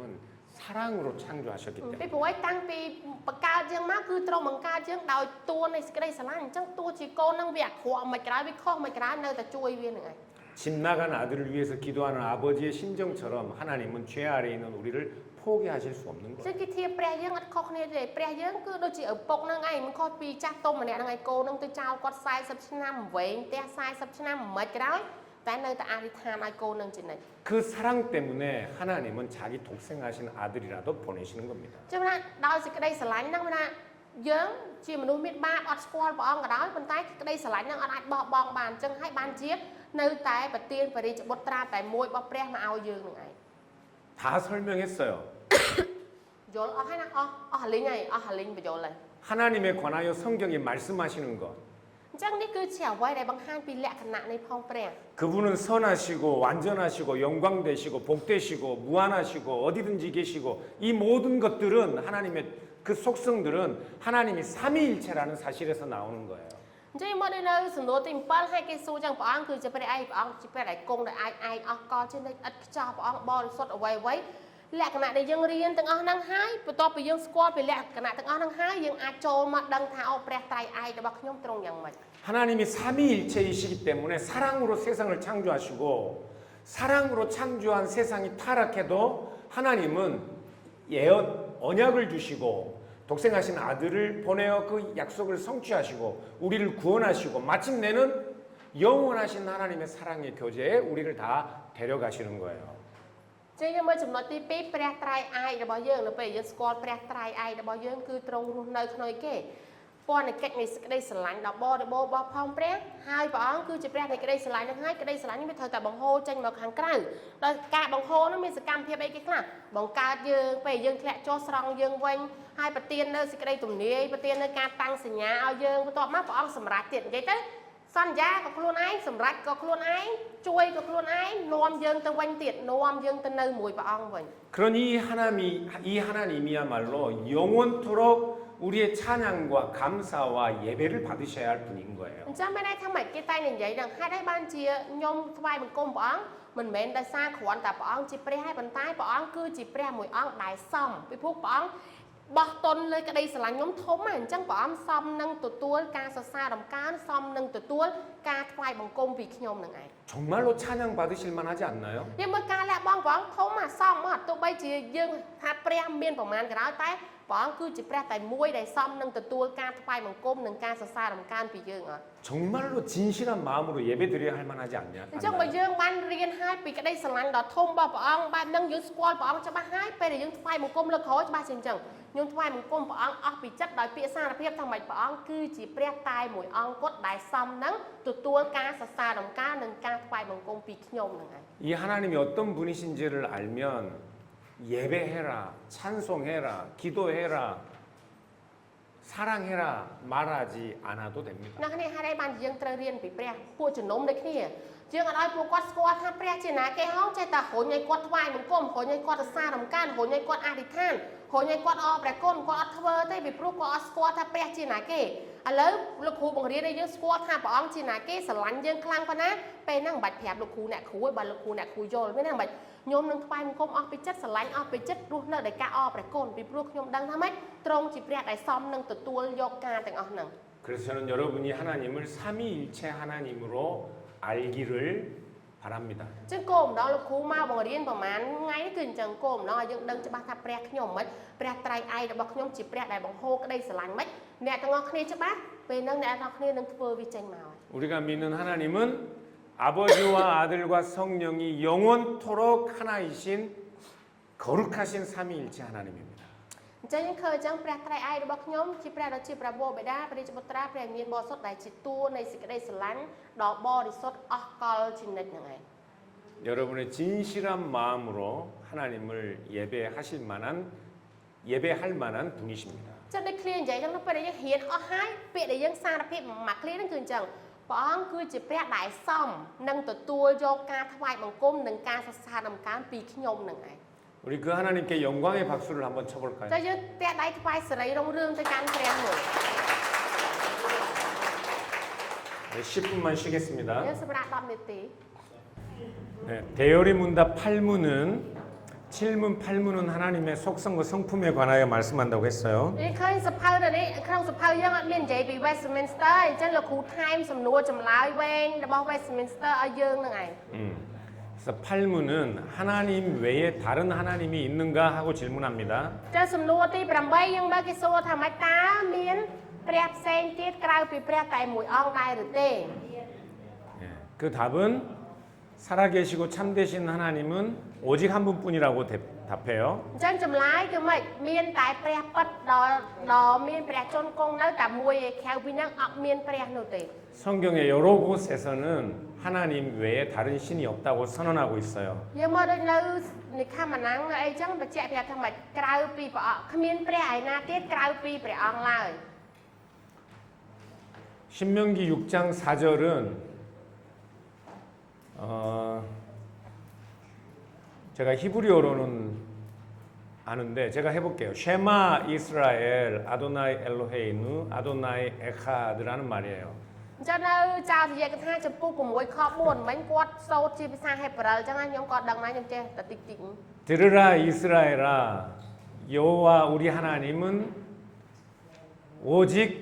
한 하나님이시다라는 말이에요. អញ្ចឹងការដែលបកប្រែជាភាសាហេប្រឺមានន័យម៉េចអោពួកអ៊ីស្រាអែលអើយចូលស្ដាប់ព្រះដ៏ជាព្រះយេហូវ៉ាគឺជាព្រះតែមួយអង្គតែប៉ុណ្ណោះ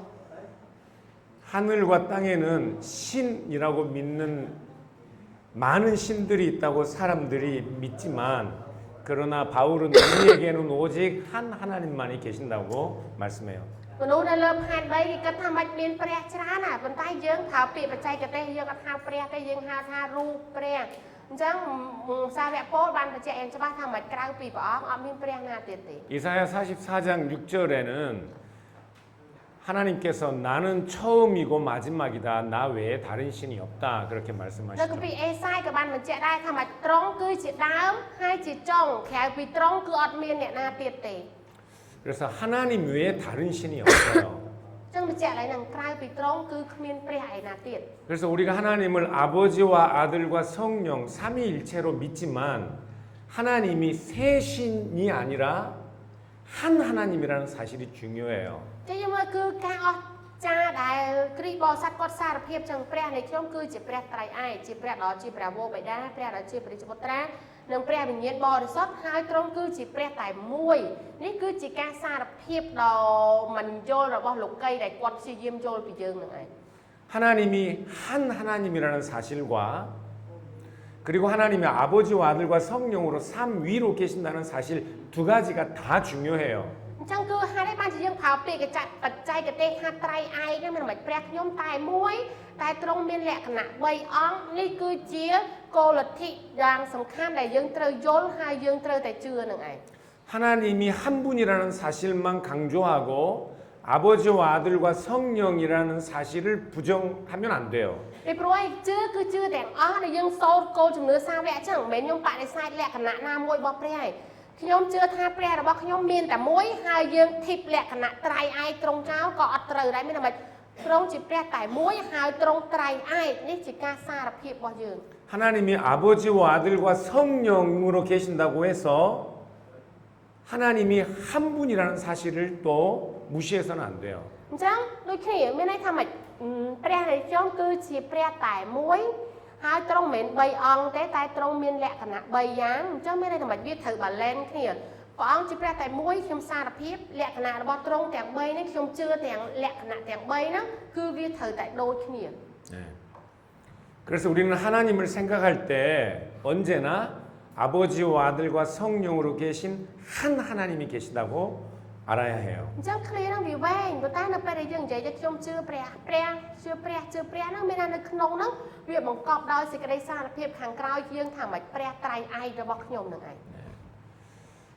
예수님을 통해서 우리가 구원을 얻지만 그 모든 구원에 관한 일들의 주체는 한 하나님이에요. អញ្ចឹងយើងឃើញអំពីលក្ខណៈរបស់ទ្រង់មើលទៅអ្នកខ្លះចិត្តនិយាយព្រះខ្ញុំមាន3អង្គទ្រង់មិនមែន3អង្គទេតែទ្រង់មានលក្ខណៈ3យ៉ាងដែលសបង្ហាញពីពន្ធកិច្ចនៃទំនាក់ទំនងរបស់ទ្រង់ប៉ុន្តែលក្ខណៈនៃសេចក្តីពិតគឺទ្រង់តែបានគឺទ្រង់តែមួយ 로마서 1장 2절을 보시면 이 복음은 하나님이 선지자들을 통하여 그의 아들에 관하여 성경에 미리 약속하신 것이라고 말해요. យើងមកនៅក្នុងរ៉ូមចំពុក1ខ2ថាមកជាដំណឹងល្អដែលទ្រង់បានសន្យាពីដើមដោយពួកហោរាទ្រង់ទុកក្នុងព្រះគម្ពីរបរិសុទ្ធ 네. 예수 그리스도에 관한 구원의 복음을 약속하신 분이 누구예요? ចឹងយើងមើលអ្នកណាដែលជាដំណឹងល្អដែលទ្រង់បានសន្យាពីដើមមក 네, 하나님이에요. ចឹងឃើញថាផងព្រះនៃយើងនឹងឯង 갈라디아 4장 4절은 때가 참에 하나님이 약속하신 대로 그 아들을 우리에게 보내셨다고 말씀해요. 그 아들을 보내신 분이 누구예요? ចឹងមកនៅកាឡាទីចំពុក4ខ4ដល់ពេលវេលាកំណត់ហើយមកព្រះរាជបុត្រានឹងត្រូវបានបញ្ជូនមកចាប់កំណើតជាមួយស្ត្រីណាគេជាអ្នកចាត់បញ្ជូនព្រះរាជបុត្រាមក 로마서 1장 17절에는 복음에는 하나님의 의가 나타났다고 말씀해요. យើងមកនៅរ៉ូមចំពុក1ខ17ថាមិនសេចក្តីសុចរិតនៃព្រះបានសម្ដែងមកក្នុងដំណឹងល្អ 그래서 오직 의인은 그 하나님의 의를 믿고 사는 사람이라고 말씀해요. អញ្ចឹងយើងមើលសេចក្តីសុចរិតហ្នឹងសេចក្តីសុចរិតរបស់ណាគេសេចក្តីសុចរិតរបស់ព្រះអញ្ចឹងនៅពេលដែលព្រះអង្គរាប់យើងដូចគ្នាមិនមែនខ្ញុំខ្លួនឯងសុចរិតទេតែព្រះអង្គបំពាក់សេចក្តីសុចរិតរបស់ណាគេឲ្យ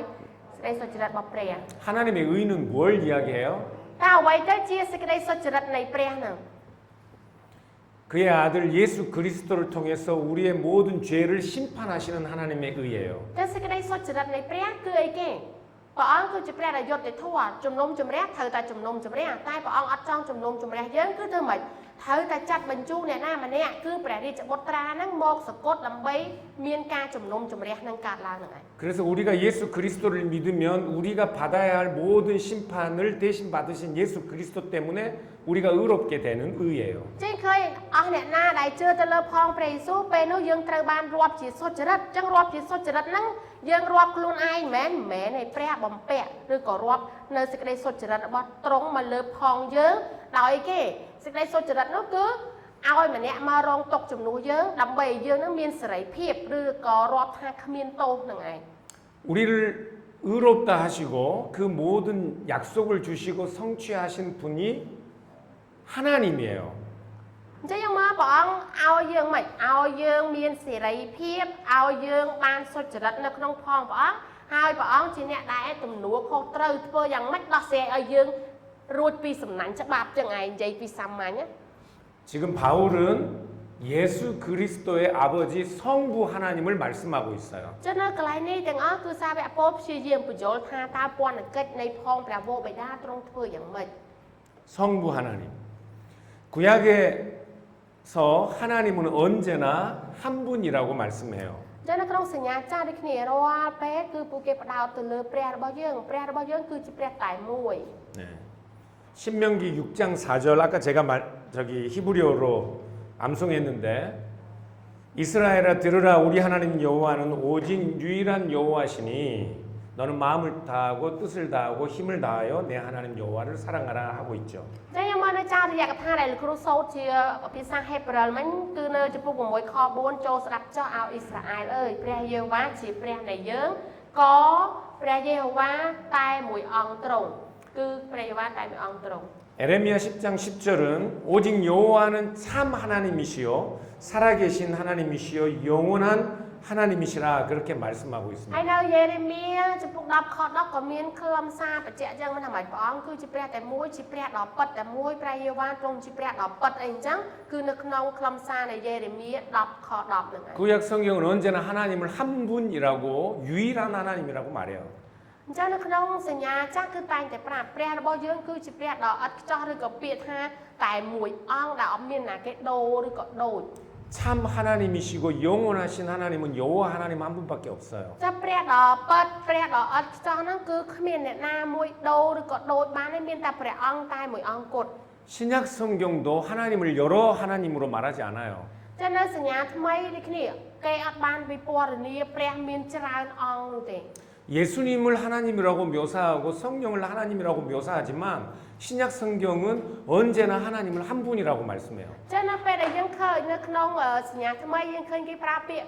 ព្រះរាជបុត្រាព្រះវរបិតាមែនក៏ដោយប៉ុន្តែភាគច្រើនខ្លឹមសារនឹងព្រះអង្គតែងតែនិយាយស្គាល់ខ្ញុំស្គាល់ព្រះវរបិតាជឿខ្ញុំជឿព្រះវរបិតាកន្លែងហ្នឹងចង់បញ្ជាក់ថាម៉េចទ្រង់គឺជាព្រះតែមួយ 고린도전서 8장에서 바울은 사람들이 다른 신에게 제사를 지내고 그 제사 지내는 음식을 먹는 일에 대하여 설명하면서 그들이 제사하는 다른 신들은 존재하지 않고 오직 하나님은 한 분만 계시다고 말해요. យើងមកនៅក្នុងកាពីករិនតូពួកជំនុំនៅកាពីក្នុងព្រះវិហារករិនតូមានបញ្ញាចិត្តថាម៉េចនៅទីនោះគេសែនព្រេនច្រើនណាអ្នកខ្លះទៅយកម្ហូបសែនហ្នឹងយកមកលក់ឲ្យយើងអញ្ចឹងគាត់មានបញ្ញាចិត្តថាម៉េចខ្ញុំហូបមកសែនខ្ញុំហូបមកហូបសែនហ្នឹងទៅមានបញ្ហាអីមែនប៉ុន្តែសាវកពោប្រាប់ថាម៉េចគុំខ្វល់មួយម្ហូបហ្នឹងជាម្ហូបរបស់ព្រះពីព្រោះព្រះមានតែមួយទេក្រៅពីហ្នឹងមិនមែនព្រះទេអញ្ចឹងបើអ្នកទាំងអស់គ្នាគិតអញ្ចឹងអ្នកគ្នាមានបញ្ញាចិត្តទេពីព្រោះព្រះរបស់យើងមានតែមួយ 바울은 디모데에게 하나님은 한 분이라고 말씀해요. អញ្ចឹងនៅក្នុងទីម៉ូថេដូចគ្នាសាវកពោបានប្រាប់ទីម៉ូថេអញ្ចឹងពីព្រោះអីពីព្រោះមានព្រះតែមួយ 여기 있나요? ចាចា 자자. នេះពួកខ្មែរ 네, 야고보 선지자는 야고보 사도는 하나님이 한 분이신 것은 귀신도 안다고 말해요. អញ្ចឹងមើលយ៉ាកុបគាត់ប្រាប់យ៉ាងច្បាស់អ្នកជឿថាមានព្រះតែមួយមិនមែនតែអ្នកជឿសូម្បីតែអរិយក៏វាដឹងដែរថាមានព្រះតែមួយ 네, 구약 성경도 신약 성경도 다 하나님은 한 분이라고 말해요. អញ្ចឹងទាំងក្នុងសញ្ញាចាស់ក៏ដោយទាំងក្នុងសញ្ញាថ្មីក៏ដោយគឺមានខ្លឹមសារដូចគ្នាមិនថាម៉េចសង្កត់ធ្ងន់ទៅលើព្រះតែមួយ 여러분 사울이 누군지 아시죠? យើងស្គាល់ស្ដេចសូល 구약 성경에 나오는 사울 말고 신약 성경에 나오는 사울이 누군지 아시죠? ខ្ញុំមិននៅសញ្ញាចាស់មានស្ដេចសូលប៉ុន្តែមកដល់សញ្ញាថ្មីមានដូចគ្នាមុននឹងសាវកពោលខ្លាចទៅជាពោលគាត់ឈ្មោះអីគេសូល 예. 그 사람의 사울의 헬라어 다른 이름은 바울이었습니다. អញ្ចឹងមានន័យថាមុនដំបូងគាត់ឈ្មោះគាត់ជាភាសានៃជនជាតិគាត់ភាសានៃអ៊ីស្រាអែលគឺឈ្មោះសូលប៉ុន្តែព្រះអង្គឲ្យគាត់ធ្វើពន្ធកិច្ចសម្រាប់សាសដតីដូរឈ្មោះគាត់ទៅជាភាសាក្រិចវិញគឺឈ្មោះសូលនឹងឯងគឺឈ្មោះប៉ុលនឹងឯង 제가 한국에서는 방삼석인데 미국에서는 그냥 저를 쌤 하고 불러요. ចឹងគាត់នៅកូរ៉េឈ្មោះពេញគាត់អញ្ចឹងឈ្មោះផាំង30ប៉ុន្តែទៅដល់កូរ៉េគេអត់ហៅអញ្ចឹងឯងគេហៅថាសែមអញ្ចឹង 바울은 유대인이기 때문에 유대인 이름을 가지고 있었고 그러나 로마 사회에 살고 있었기 때문에 다른 로마식 이름을 가지고 있었어요. ចើតខុសពីយើងនៃពោលគាត់នៅស្រុកយូដាកើតនៅនឹងអ្នកស្រុកដូចយើងអញ្ចឹងខ្មែរយើងមានឈ្មោះខ្មែរតែដល់ពេលដែលយើងទៅធ្វើការនៅបរទេសយើងមានឈ្មោះបរទេសសាវកពោលដូចគ្នា 사울은 베냐민 지파였어요. អញ្ចឹងសូលពោលហ្នឹងសូលគាត់គឺជាអ្នកដែលចេញពីកុលសម្ព័ន្ធបេនយ៉ាមីន 구약 성경에 베냐민 지파에서 제일 훌륭한 사람이 누구예요? ខ្ញុំមិននៅពូជនៃបេនយ៉ាមីនអ្នកណាគេដែលល្បីឬក៏ស្គាល់ថាល្អជាងគេក្នុងពូជបេនយ៉ាមីន 사울 왕이에요. ស្ដេចសូលខ្មែរយើងនៅសញ្ញាចាស់គឺស្ដេចសូល 그래서 자기 조상 중에 제일 훌륭한 사람의 이름을 따서 사울이라고 지은 និយាយ 거예요. ដល់ហេតុផលអីអត់ខ្មែរទៅជាឈ្មោះប្លែកពីគ្នាប៉ុន្តែក៏ពិតឈ្មោះហ្នឹងគឺដូចគ្នាទេស្ដេចសូលហើយនឹងសូលហ្នឹងគឺតែមួយដោយសារអីគាត់ពូជពងតែមួយហើយប្រវត្តិសាស្ត្រឃើញថាមិនស្ដេចទី1គឺស្ដេចសូលហ្នឹងល្បីអញ្ចឹងហើយគាត់យកឈ្មោះតាមពពកបរោះគាត់ដាក់ឈ្មោះសូលហ្នឹងឯងយល់ហើយហ្នឹងបានអត់ 그런데 외국에서 살면서는 유대식 이름이 아니라 로마식 이름을 가졌기 때문에 바울이라고 불러요. ប៉ុន្តែនៅពេលដែលព្រះអង្គត្រាស់ហៅគាត់ហើយពីព្រោះគាត់មិនធ្វើពន្ធកិច្ចសម្រាប់ពួកយូដាពលត្រូវបានរៀបចំឡើងដើម្បីធ្វើពន្ធកិច្ចដើម្បីសាសដតីអញ្ចឹងគាត់ដាក់ឈ្មោះអីគេឈ្មោះពលដែលជាភាសាក្រិចហ្នឹងឯង 이 바울이 예수님을 믿기 전에는 어떤 사람이었어요? ហើយយើងដឹងហើយថាពលដែលពីមុនអតីតកាលគាត់ឈ្មោះសូលហ្នឹងតើគាត់រស់នៅយ៉ាងម៉េចមុនពេលជឿព្រះយេស៊ូវ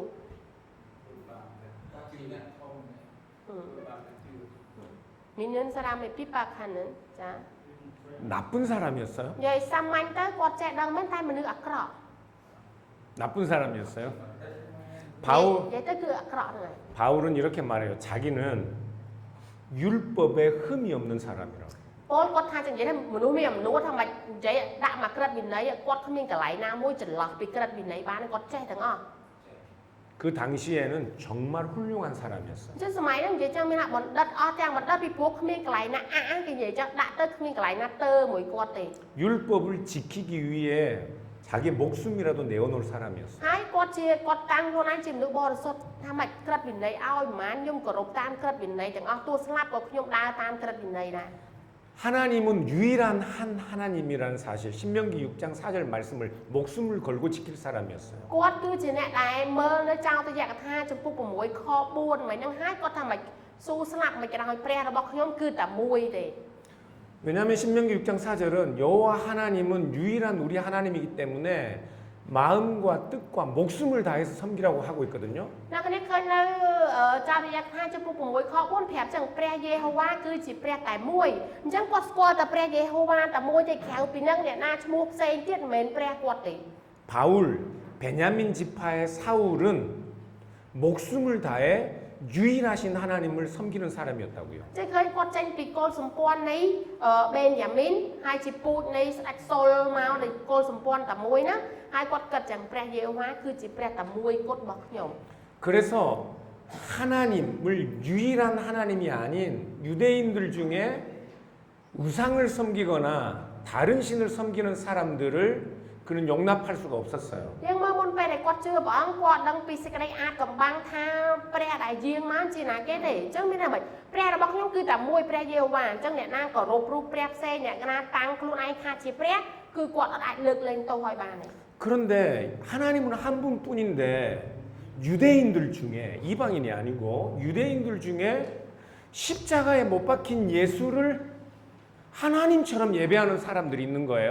ពីព្រោះពេលហ្នឹងគាត់លឺអញ្ចឹងថាមិនក្នុងចំណោមនៃស្រុកយូដាសាសយូដាហ្នឹងមានម្នាក់ឈ្មោះយេស៊ូហ្នឹងសកត់ស្លាប់នៅលើឈើឆ្កាងហើយគេគោរពថាជាព្រះសង្គ្រោះអញ្ចឹងគាត់លឺបែបដូចនេះ 유대인들 중에는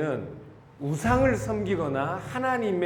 이름을 망령되이 여기는 사람들을 돌로 쳐서 죽여도 되는 법이 있었어요. អញ្ចឹងនៅស្រុកយូដាហ្នឹងគេបញ្ចេញច្បាប់មកថាម៉េចការគោរពព្រះហ្នឹងគឺសំខាន់អ្នកណាដែលយកពនាមព្រះអង្គទៅលេងសើចអ្នកណាដែលជឿរូបព្រះផ្សេងក្រៅពីផងព្រះយេហូវ៉ាអាចមានសិទ្ធិគប់លំថ្មសម្លាប់ម្នាក់នឹងចោលបាន 하나님은 오직 유일하신 한 하나님인데 십자가에 못 박힌 예수를 하나님처럼 예배하는 사람들이 있거든요.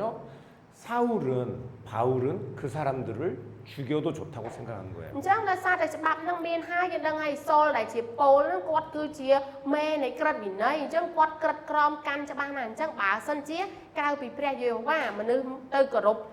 ម្នាក់ដែលឈ្មោះយេស៊ូហើយស្លាប់នៅលើឈើឆ្កាងហើយរាប់ថាជាព្រះអញ្ចឹងពួកគេអាចលើកលែងទោសពួកគេអាចសម្លាប់អ្នកដែលដើរតាមក្រមនឹងបាន 나쁜 사람이라서가 아니에요. អញ្ចឹងមើលបើយើងមើលពីក្នុងអ្នកដែលកាន់ក្រឹតវិន័យគេអាចរាប់គាត់ថាជាមនុស្សអាក្រក់ហើយពីព្រោះគាត់ជាអ្នកដែលទៀងទាត់មួយព្រះ 하나님이 한 분이라는 그 사실을 열심히 믿고 하나님의 율법에 헌신했기 때문에 그렇게 생각한 거예요. អញ្ចឹងដោយសារគេគាត់គឺជាម្នាក់ដែលគេហៅលះបង់ជាមួយនឹងក្រឹតវិន័យអ្នកដែលជឿយ៉ាងខ្លាំងទៅលើផងព្រះអង្គថាម៉េចទ្រង់ជាព្រះតែមួយ 왜 예수님을 하나님으로 믿는 것이 문제가 될까요? យើងមើលអីទៅជាបញ្ហាដែលជំនាន់ហ្នឹងគេបៀតបៀនដោយសារតែជឿលើព្រះយេស៊ូវ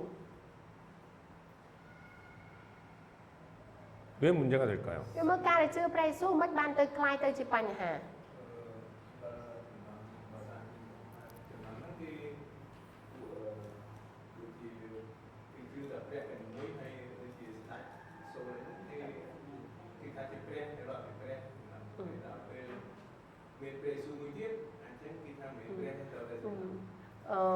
신의 개념은 그냥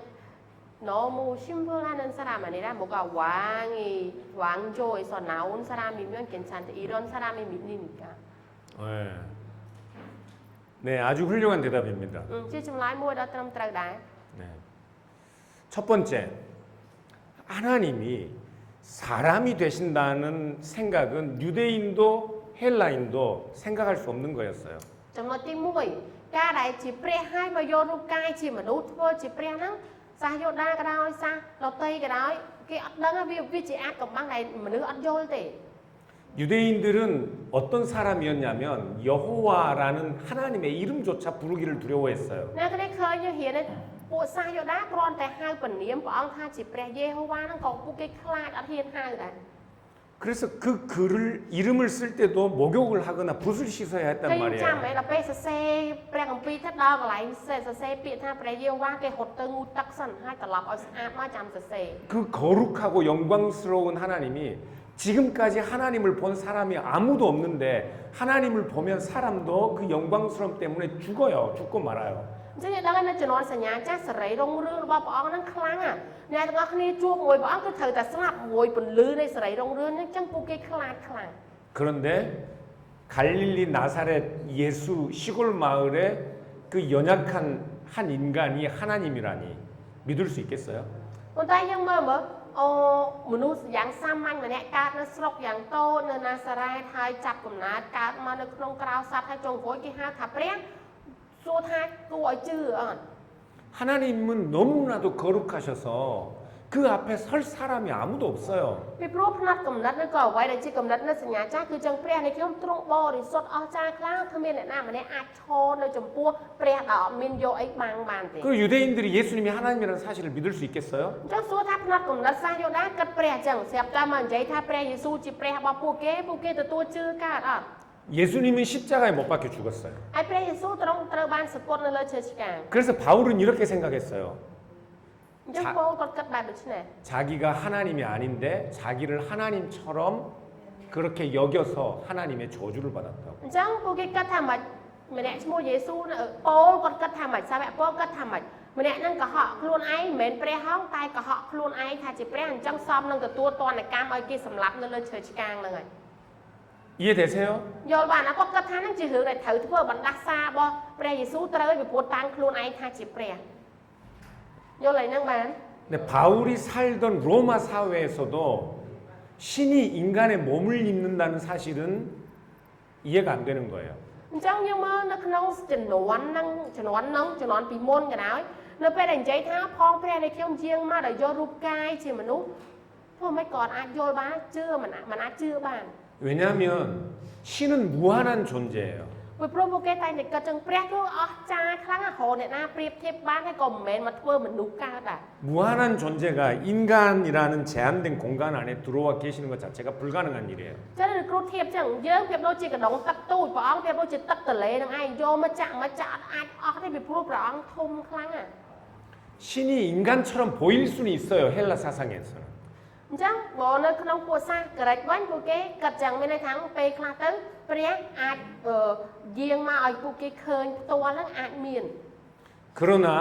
신이 인간이 되는 것은 그리스 사상으로는 이해할 수 없는 ស្ 거예요. រៀងខ្មែរយើងចឹងមានន័យថាម៉េចពេលខ្លះទៅយើងឃើញរូបយើងឃើញព្រះឬក៏ទេវតាហ្នឹងលេចមកយើងប៉ុន្តែបើសិនជាព្រះនឹងយាងមកធ្វើជាមនុស្សជាក់ស្ដែងហ្នឹងវាមិនអាចទៅរួចទេ 그 신이 채찍에 맞고 아파하고 피 흘리고 죽는 것 상상할 수 없는 ហើយ 일이에요. ពួកគេមិនអាចទទួលយកបានដែលនិយាយថាព្រះចុះមកឲ្យមនុស្សចាក់ដោយលំពេងឲ្យមនុស្សដំដោយតកូលឲ្យមនុស្សវ័យធ្វើបានមិនអាចយល់បាន 그러니까 유대인들도 헬라인들도 예수가 하나님이라는 사실을 쉽게 믿을 수가 없어요. អញ្ចឹងសាយូដាក្រោយសាក្រិចក្រោយមានន័យថាម៉េចពិបាកនឹងទទួលណានៅសេចក្តីអាចកំបាំងដែលថាព្រះយេស៊ូវយាងមកធ្វើជាព្រះរបស់ពួកគេហ្នឹង 로마에 살던 헬라인의 지식을 가진 유대인 사울은 예수님을 하나님으로 결코 믿을 수 អ 없었다고. ញ្ចឹងយើងដឹងហើយសាវកប៉ូលដែលសូលហ្នឹងគឺគាត់ជាអ្នកប្រាជ្ញគាត់ជាបណ្ឌិតនៃក្រឹតវិន័យគាត់ចេះដឹងគ្រប់យ៉ាងទាំងអស់តែខួរក្បាលគាត់អត់អាចបើកទទួលយកថាព្រះយេស៊ូវជាព្រះសង្គ្រោះគាត់ទទួលយកអត់បាន 그래서 바울은 예수님이 하나님께 저주를 받았다고 생각했어요. អញ្ចឹងហើយបានជាពោលថាម្នាក់ឈ្មោះយេស៊ូវហ្នឹងស្លាប់នៅលើឈើឆ្កាងត្រឹមត្រូវហើយពីព្រោះនេះជាបណ្ដាសាដែលអ្នកបានបន្លំខ្លួនធ្វើជាព្រះរបស់ខ្ញុំ 사울이 잘 아는 말씀이 있었어요. ពីព្រោះពោលនិយាយដឹងហើយគ្មានក្រឹតវិន័យណាទៅមួយគាត់បន្តិចគាត់ដឹងទាំងអស់នៅក្នុងក្រឹតវិន័យ 신명기 21장 23절을 보면 나무에 달린 자마다 하나님의 저주를 받은 자라고 해요. អញ្ចឹងយើងមើលនៅចោលរយៈកថាចំពោះ21ខ23អញ្ចឹងត្បិតអ្នកណាដែលត្រូវព្យួរនោះជាអ្នកដែលអីគេត្រូវព្រះដាក់បណ្ដាសាហើយ 그래서 바울은 십자가에 달린 예수가 하나님께 저주를 받았다고 생각한 អញ្ 거라고요. ចឹងនៅពេលដែលសាវកពោលឃើញព្រះយេស៊ូវត្រូវបានឆ្កាងនៅលើឈើឆ្កាងគាត់ថាត្រូវដោយព្រះបន្ទូលនិយាយអញ្ចឹងម្នាក់ហ្នឹងត្រូវបណ្ដាសារបស់ព្រះ 하나님은 유일한 하나님이시고 그 믿음 때문에 나는 목숨도 내어놓을 수 있어요. អញ្ចឹងពោលក៏តែនិយាយព្រះរបស់ខ្ញុំទ្រង់អស្ចារ្យទ្រង់ធំណាស់ខ្ញុំអាចធ្វើអីគ្រប់យ៉ាងបានទាំងអស់សម្រាប់ព្រះនៃខ្ញុំ 그 신앙은 내 목숨을 내어놓을 만큼 중요해요. អញ្ចឹងគឺគាត់គិតចឹងគាត់ជាអ្នកដែលដើរតាមសាសនាអញ្ចឹងមិនថាខ្ញុំស្លាប់ក៏ដោយក៏ស្លាប់ដើម្បីព្រះតែមួយរបស់ខ្ញុំដែរ 근데 왜 유대인들이 저주받은 예수를 하나님으로 믿어요? ប៉ុន្តែមានក្រុមមនុស្សខ្លះដែលដើរតាមព្រះយេស៊ូវពួកគេគោរពជឿចឹងថាព្រះយេស៊ូវជាព្រះរបស់ពួកគេ 신성 모독이에요. ពួកគេជឿទៅលើលក្ខណៈនៃព្រះរបស់ផងព្រះយេស៊ូវហ្នឹងឯង 하나님을 모욕하고 있다고요. អញ្ចឹងមានន័យថាម៉េចគេកំពុងតែក្បត់មួយព្រះដែលពួកគេជឿពីមុនអញ្ចឹងពួកគេយល់អញ្ចឹង 나는 목숨을 바쳐서 하나님의 거룩함을 지켜야 돼요. អញ្ចឹងសាវកពោលគាត់អ្នកដើរមួយក្រឹតវិន័យនៃសញ្ញាចាស់គាត់គិតចឹងខ្ញុំទោះបីជាស្លាប់ក៏ដោយត្រូវតែ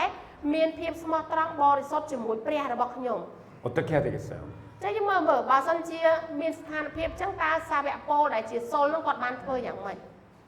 돌로 쳐야죠. ចឹងគាត់ថាម្នាក់ហ្នឹងកុហកអីអញ្ចឹងត្រូវតែសម្លាប់ម្នាក់ហ្នឹងចោលគប់នឹងដុំថ្មចោលអញ្ចឹង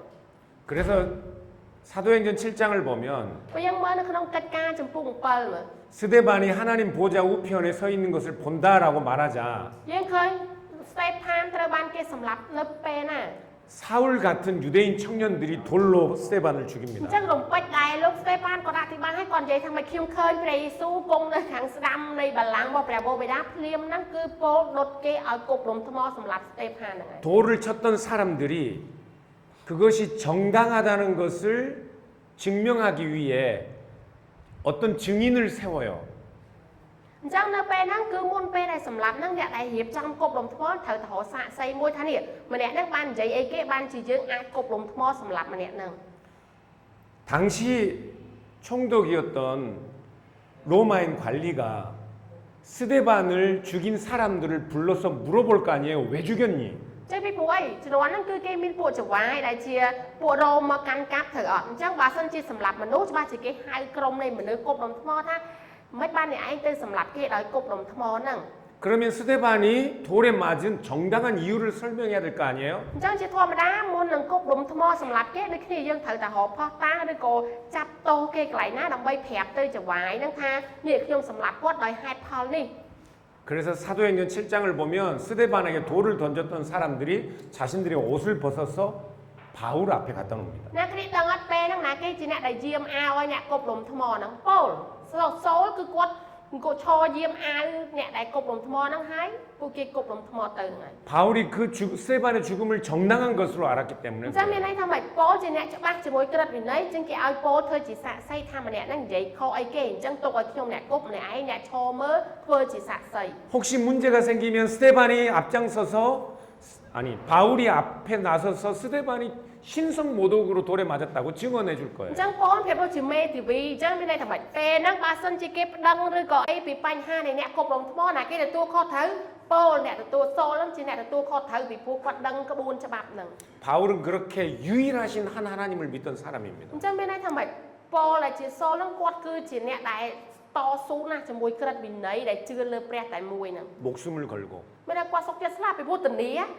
ហើយសម្រាប់ទៅអញអ្នកធានាកាត់ក្តីឲ្យ 그런데 바울이 어느 날 자기가 십자가에 못 박혀 저주받은 사람으로 여겼던 그 예수를 하나님의 아들이라고 믿는 거예요. តែស្រាប់តែថ្ងៃមួយវាក្លាប់ចាក់ដល់ស្អីថ្ងៃមួយស្រាប់តែពោលមកនិយាយដែលមាត់ខ្លួនឯងថាខ្ញុំជឿថាព្រះយេស៊ូវជាព្រះរាជបុត្រារបស់ព្រះ 도대체 វាក្លាប់ចាក់ទាំងស្រុង 도대체 무슨 일이 일어난 거예요? ហើយអ្នករួមដៃគ្នាគប់ថ្មចាឆ្លោះចុះមានរឿងអីកើតឡើងមានបញ្ហាមួយពោលបានស្រឡះចឹង 자기 목숨을 내어놓고 예수님 믿는 사람들을 핍박했는데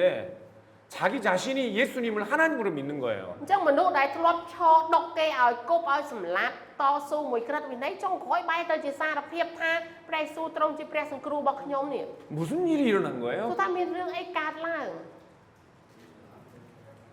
바울 같은 사람은 유대인들에게서도 예수님을 하나님으로 믿을 수 있는 가능성이 없는 사람이에요. 헬라인들에게도 십자가에 못 박힌 예수님은 미련한 거예요.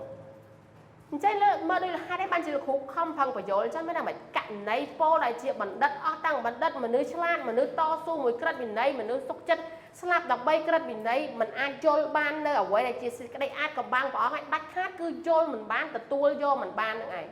도대체 무슨 일이 일어났길래 바울이 자기가 핍박하던 사람들이 믿는 예수를 하나님이라고 믿는 거냐고요. ប៉ុន្តែសួរថាមានរឿងអីកើតឡើងបានជាទៅជាកឡុកខួរពោលឬក៏កលាប់ចាក់ឲ្យគាត់មកនិយាយថាព្រះយេស៊ូវជាព្រះសង្គ្រោះគាត់នេះ 무슨 일이 일어났어요? យើងមើលមានរឿងអីកើតឡើង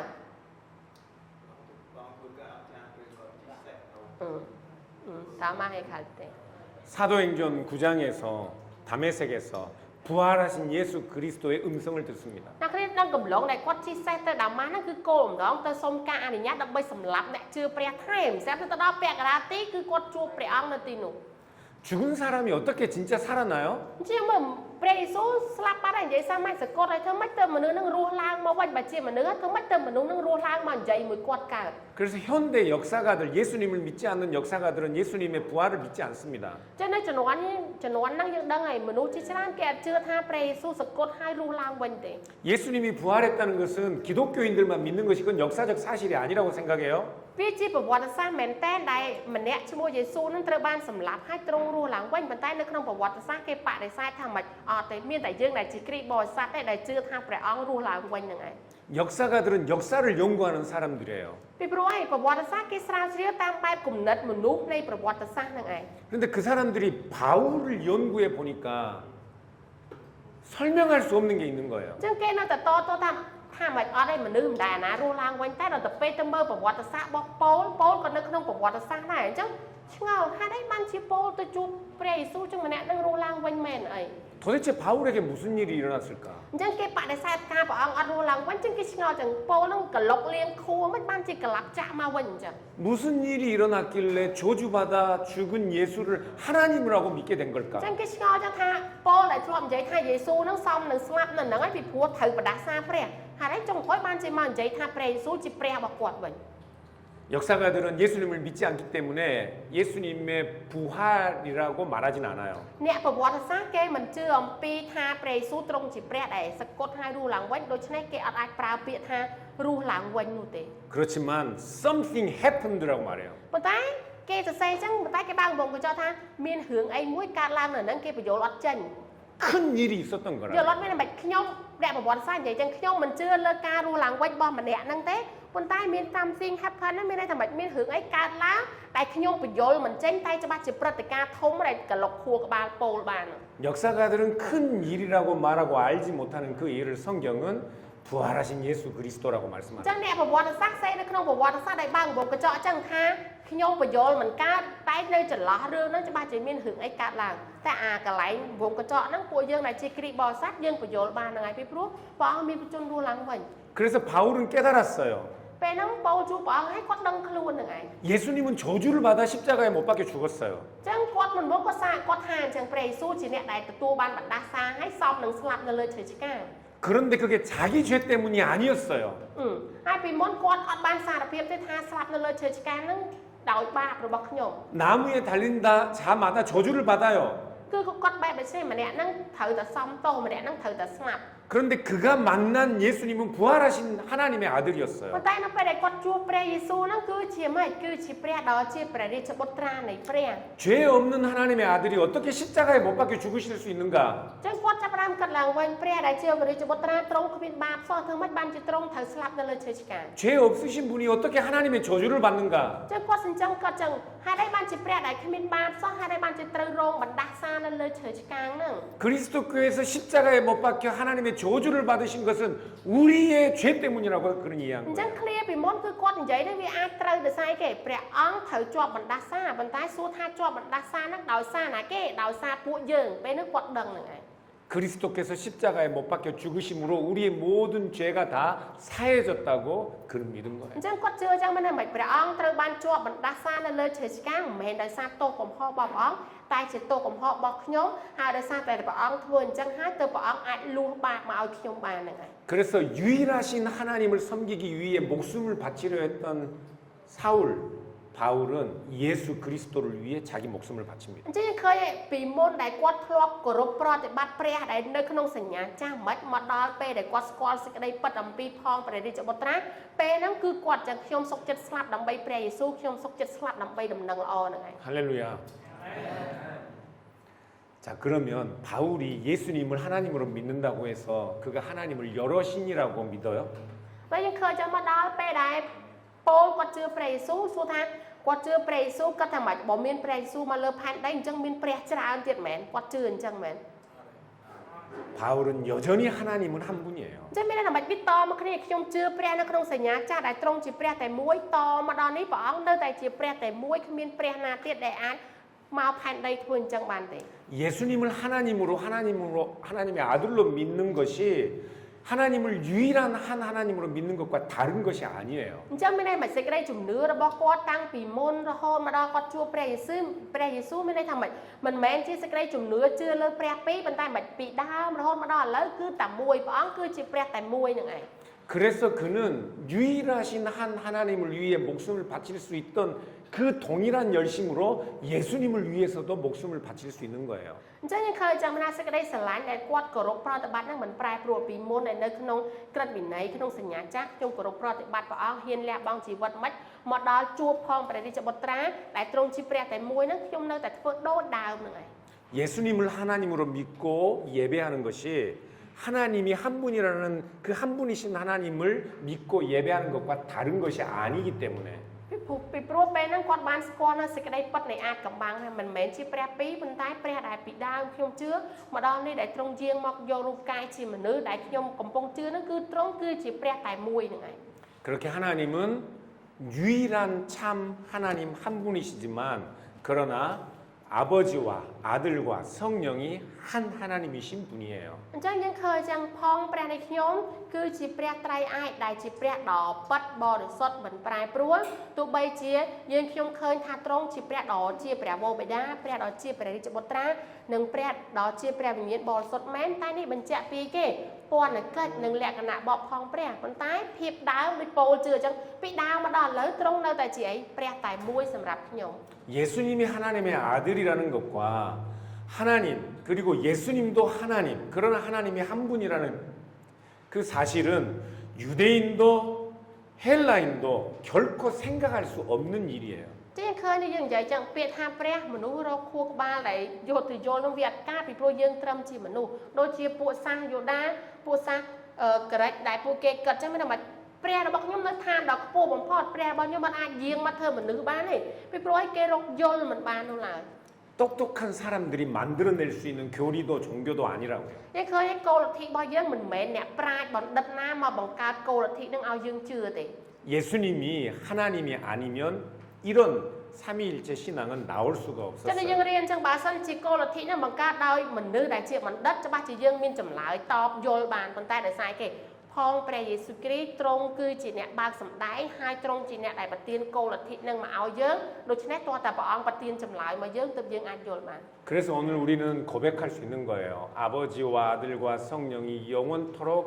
하나이신 하나님은 영원한 사랑의 교제 가운데 계신 분이시라는 것을. ចឹងហើយបានជាយើងអាចសារភាពចឹងគឺសូមឲ្យព្រះបបិតាព្រះរាជបុត្រានិងព្រះវិញ្ញាណបរិសុទ្ធនៃខ្ញុំគង់នៅជាមួយខ្ញុំដល់អស់កលជានិច្ចពីព្រោះទ្រង់ជាព្រះដ៏អស់កលតែមួយអង្គនឹងឯង 그 사랑이 우리를 더욱 풍성히 사랑하시는 사랑이라는 것을. ហើយព្រះត្រៃឯកនៃខ្ញុំគឺជាព្រះនៃសេចក្តីស្រឡាញ់មានន័យមិនក្តីស្រឡាញ់របស់ទ្រង់មិនឈប់ត្រឹមតែក្នុងទ្រង់ទេតែត្រូវតែបង្ហូរយ៉ាងបរិបូរណ៍មកកាន់ពួកយើងខ្ញុំ 그 사랑에서 우리를 끊어낼 수 있는 것은 아무것도 없다는 것을. ហើយយើងចាស់នៅក្នុងព្រះបន្ទូលប្រាប់ចឹងគ្មានអ្វីដែលអាចកាត់ផ្ដាច់ក្តីស្រឡាញ់របស់ព្រះមកកាន់ខ្ញុំបានឡើយ 여러분을 끈질기게 사랑하신 그 하나님의 사랑이 여러분을 포기하지 않는 그 하나님의 사랑이 여러분의 모든 삶을 지키시고 복주시기를 주님의 이름으로 축원합니다. ចឹងខ្ញុំសូមឲ្យព្រះជាម្ចាស់បានប្រទានពរឲ្យអ្នកនេះចាំពីសេចក្តីបត្តមិត្តព្រះនៃសេចក្តីស្រឡាញ់ដ៏អស់កលដែលគ្មានអ្នកណាកាត់ផ្ដាច់មកកាន់យើងបានមានន័យថាម៉េចទ្រង់នៅការពារនៅថែរក្សានៅចាំជួយការពារនៅចាំគ្របបាំងនេះហើយគឺជាព្រះដែលកំពុងតែធ្វើការដែលបង្ហាញពីក្តីស្រឡាញ់មកអ្នករាល់គ្នាហ្នឹងឯង 수고 많았습니다. ហត់នឿយហើយអរគុណច្រើន